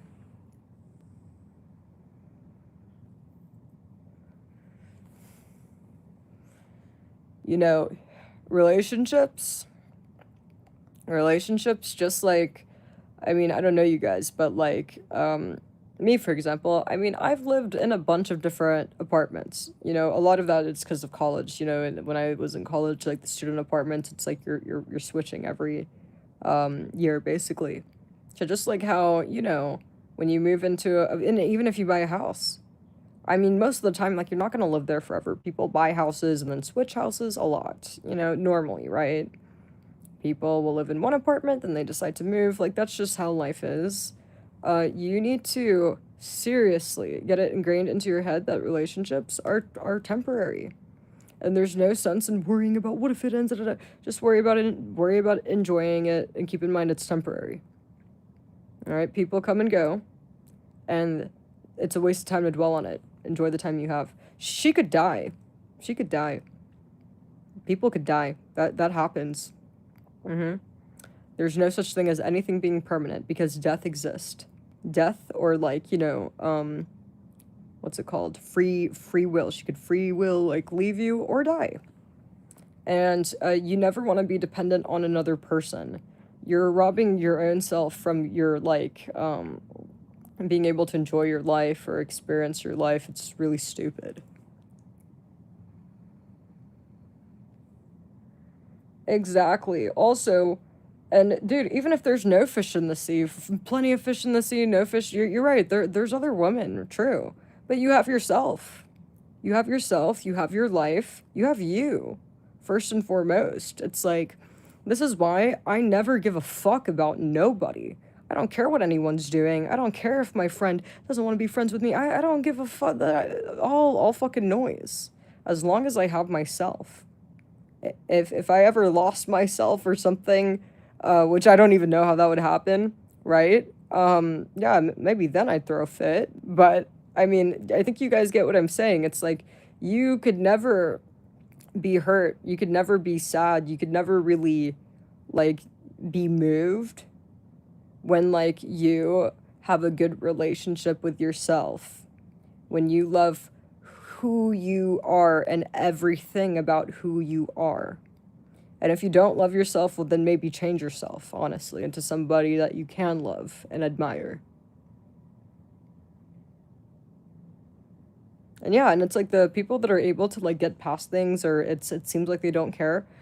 Do you guys actually want to know, like, why people, like, the kind of people that, like, don't care, like, literally will, like, the next day be completely over things? It isn't that they're sociopaths or nonsense. They love. They are in love. Want to know why? So do you guys know how there's a narrative that a woman or a man that leaves and doesn't care is dating another man or had another person in their life? Okay, well, it's like the same thing. When you love yourself, it's like, all right, well, the real love of my life is in myself, right? Like, do you guys kind of understand what I'm trying to say? It's like, it's almost the same effect as if you had 3 other girlfriends, right? You're not going to care that much if, like, one of the girlfriends leave, because, well, I'm actually mainly in love with girlfriend number 2. You weren't even the one I was mainly in love with. It's even stronger when the real love of my life is in yourself. So that's why people could, like, move on like that. It's all about the relationship they have with themselves. The people that go off the rails or, like, depressed or, like, whatever, the breakups impacting them for a long time, they don't have self-love, and likely they never did. Self-love wasn't there before the relationship, and the girl was just a band-aid. Or, if it's a girl acting like this, well, then the male was just a band-aid. You don't need anybody. You just refuse to fix your problems.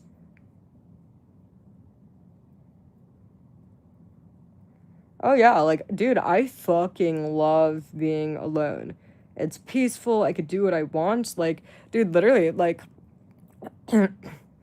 some people, when they find out how much, like, time I spend alone, like, they're like, oh, what? And it's like they feel bad for me. I'm like, why do you feel bad for me? Like, I could go out whenever the fuck I want. Like, like, I make a shit ton of money. I don't have no, like, what's it called?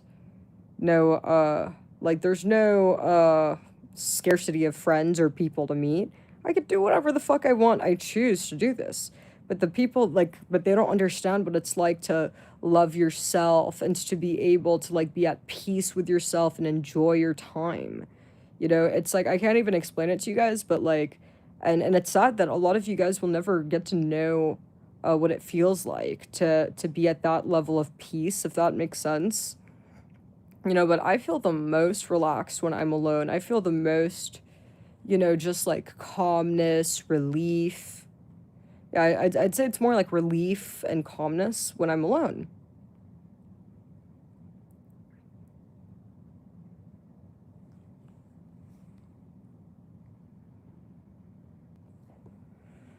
You have to you know, the day you love being alone, you love being alone, you love yourself, is the day you're not gonna give a fuck what somebody or like, like you're not gonna be caring if someone leaves. You're not gonna be giving a fuck what, whether a woman cheats on you or not. You're gonna be happy no matter what. I mean, don't get me wrong. I mean, unless somebody steps to you or is disrespecting you, of course you're gonna be angry, right? But that comes from self-respect, right? Just like how, with others, right? Like if somebody insulted your wife, you'd have a strong reaction because it's like, how dare you? I fucking love her. Don't talk to her like that. So I mean, besides, if somebody tries to challenge you or disrespect you, I mean, yeah, no, you might get angry. But when it comes to things like betrayal, or somebody leaving, or whatever, it's gonna be like not impact you at all. You know, uh, like I have times where I'm like disappointed or I'm like, what the fuck? But never more than an hour, bro. Like after an hour, I've completely forgot. Because I don't care. Don't care, and at the end of the day, I have myself. I have the real love of my life all within me. And I wish that everybody was like this, honestly. I think we'd have a lot more peace in the world.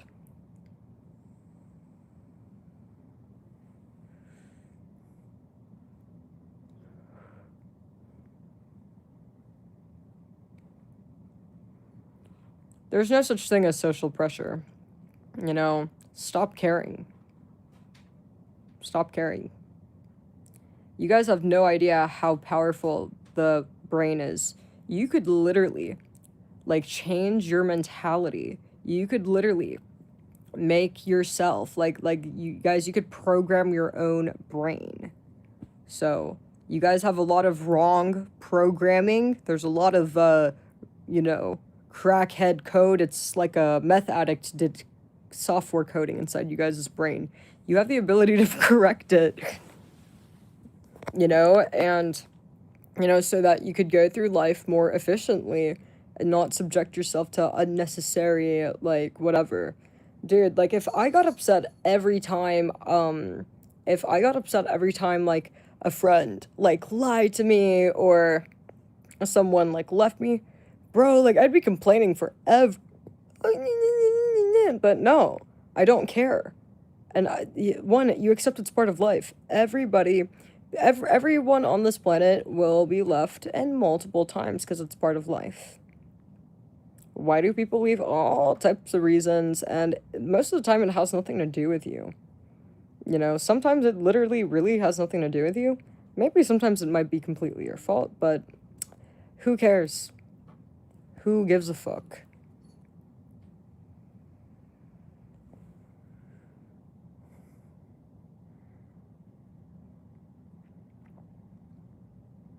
Any other questions, you guys? Because, yeah, we need to reset in a minute.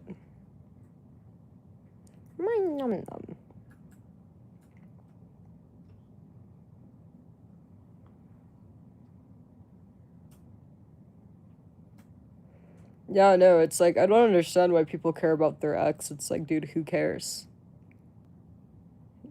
The relationship's over. Like, I don't understand.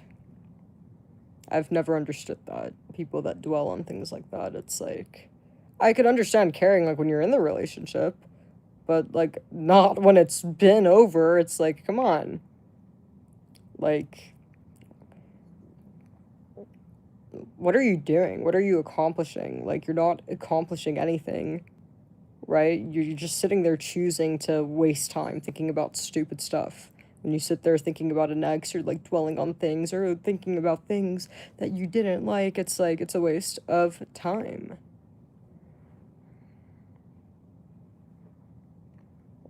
I don't know what to tell you guys. I guess if you start thinking about something that's a waste of time, do something else. Program your brain to stop. This is like cancer.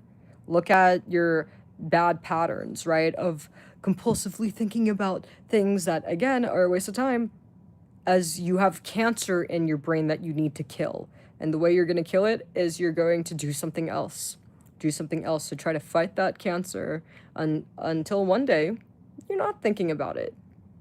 Because you've trained your brain to not think about waste of time, worthless thoughts that do nothing but stress you out, and for what? There's no such thing as soulmates. This is garbage. This is garbage designed to keep you miserable. So, there's getting along with somebody really well. There's missing someone's company, but there's no such thing as soulmates. Having this terrible mentality is only going to, you're only subjecting yourself to depression and distress. It's propaganda designed to make you suffer. So wake up, wise up.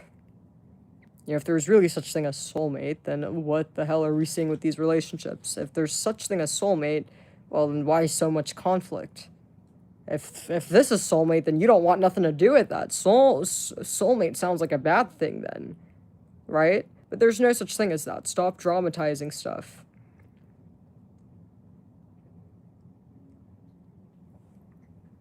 So, like, I think that there is literally zero purpose in, like, thinking about, like, an old... Unless it's, like, constructive, like, oh, what have I done so that I have better luck in the next one? Any kind of, she did this and that, you're completely wasting your time. And if there's nothing constructive to dissect about your last relationship, then stop thinking about it. Waste of brain power. You could be using your brain thinking about so many different things, thinking about how to make money, thinking about how to get rich, thinking about, fucking,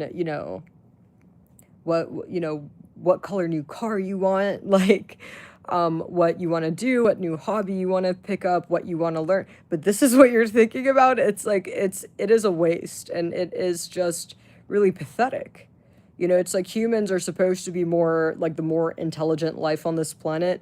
How sad, that this is what a lot of humans are doing. Look at it like that. It's like, dude, like, you aren't an ant, like, you aren't like a fly. You're a human, and you should train your brain to work more efficiently.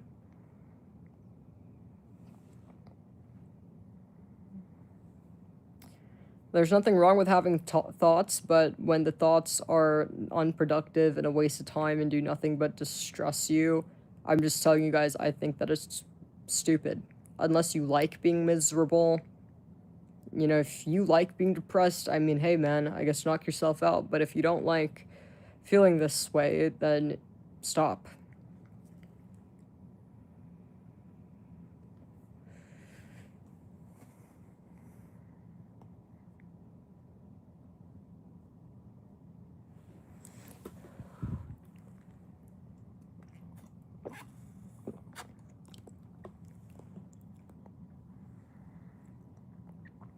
Can't change the past, but you could control the future.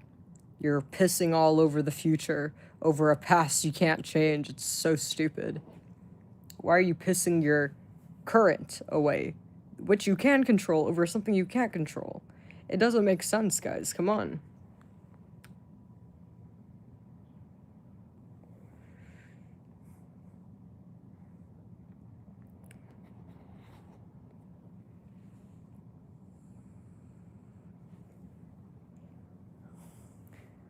But yeah, man, like, I'm such a good dad, aren't I, man?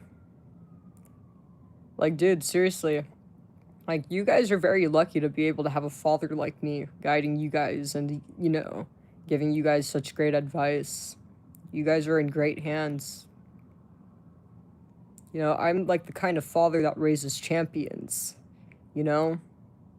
But no, like, on some real shit, do you guys think that the champions or, like, world stars are, like, thinking like this? Like, oh, my girlfriend, what is she, I need to take her? No! No! Because it's stupid. It's, like, people that are, like, ultra successful, of course they're not wasting their time thinking about this garbage.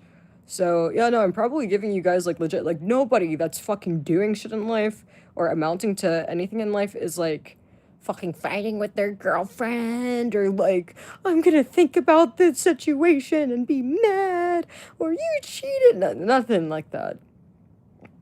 Nothing like that. So, you guys need to get your shit together. It's like, you know...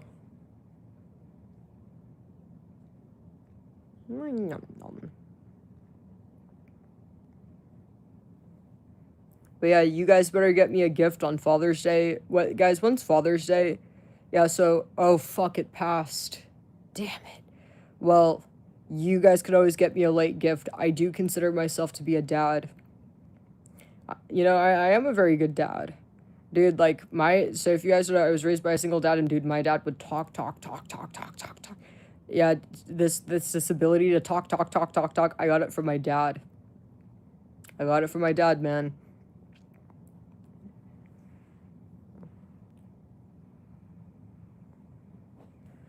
Yep, talk. And then whenever my dad would give other people advice, everybody would be listening, and I'd be like, oh, shut the fuck up. You know? Because he'd talk. Yap. And I'm like, man, shut the fuck up,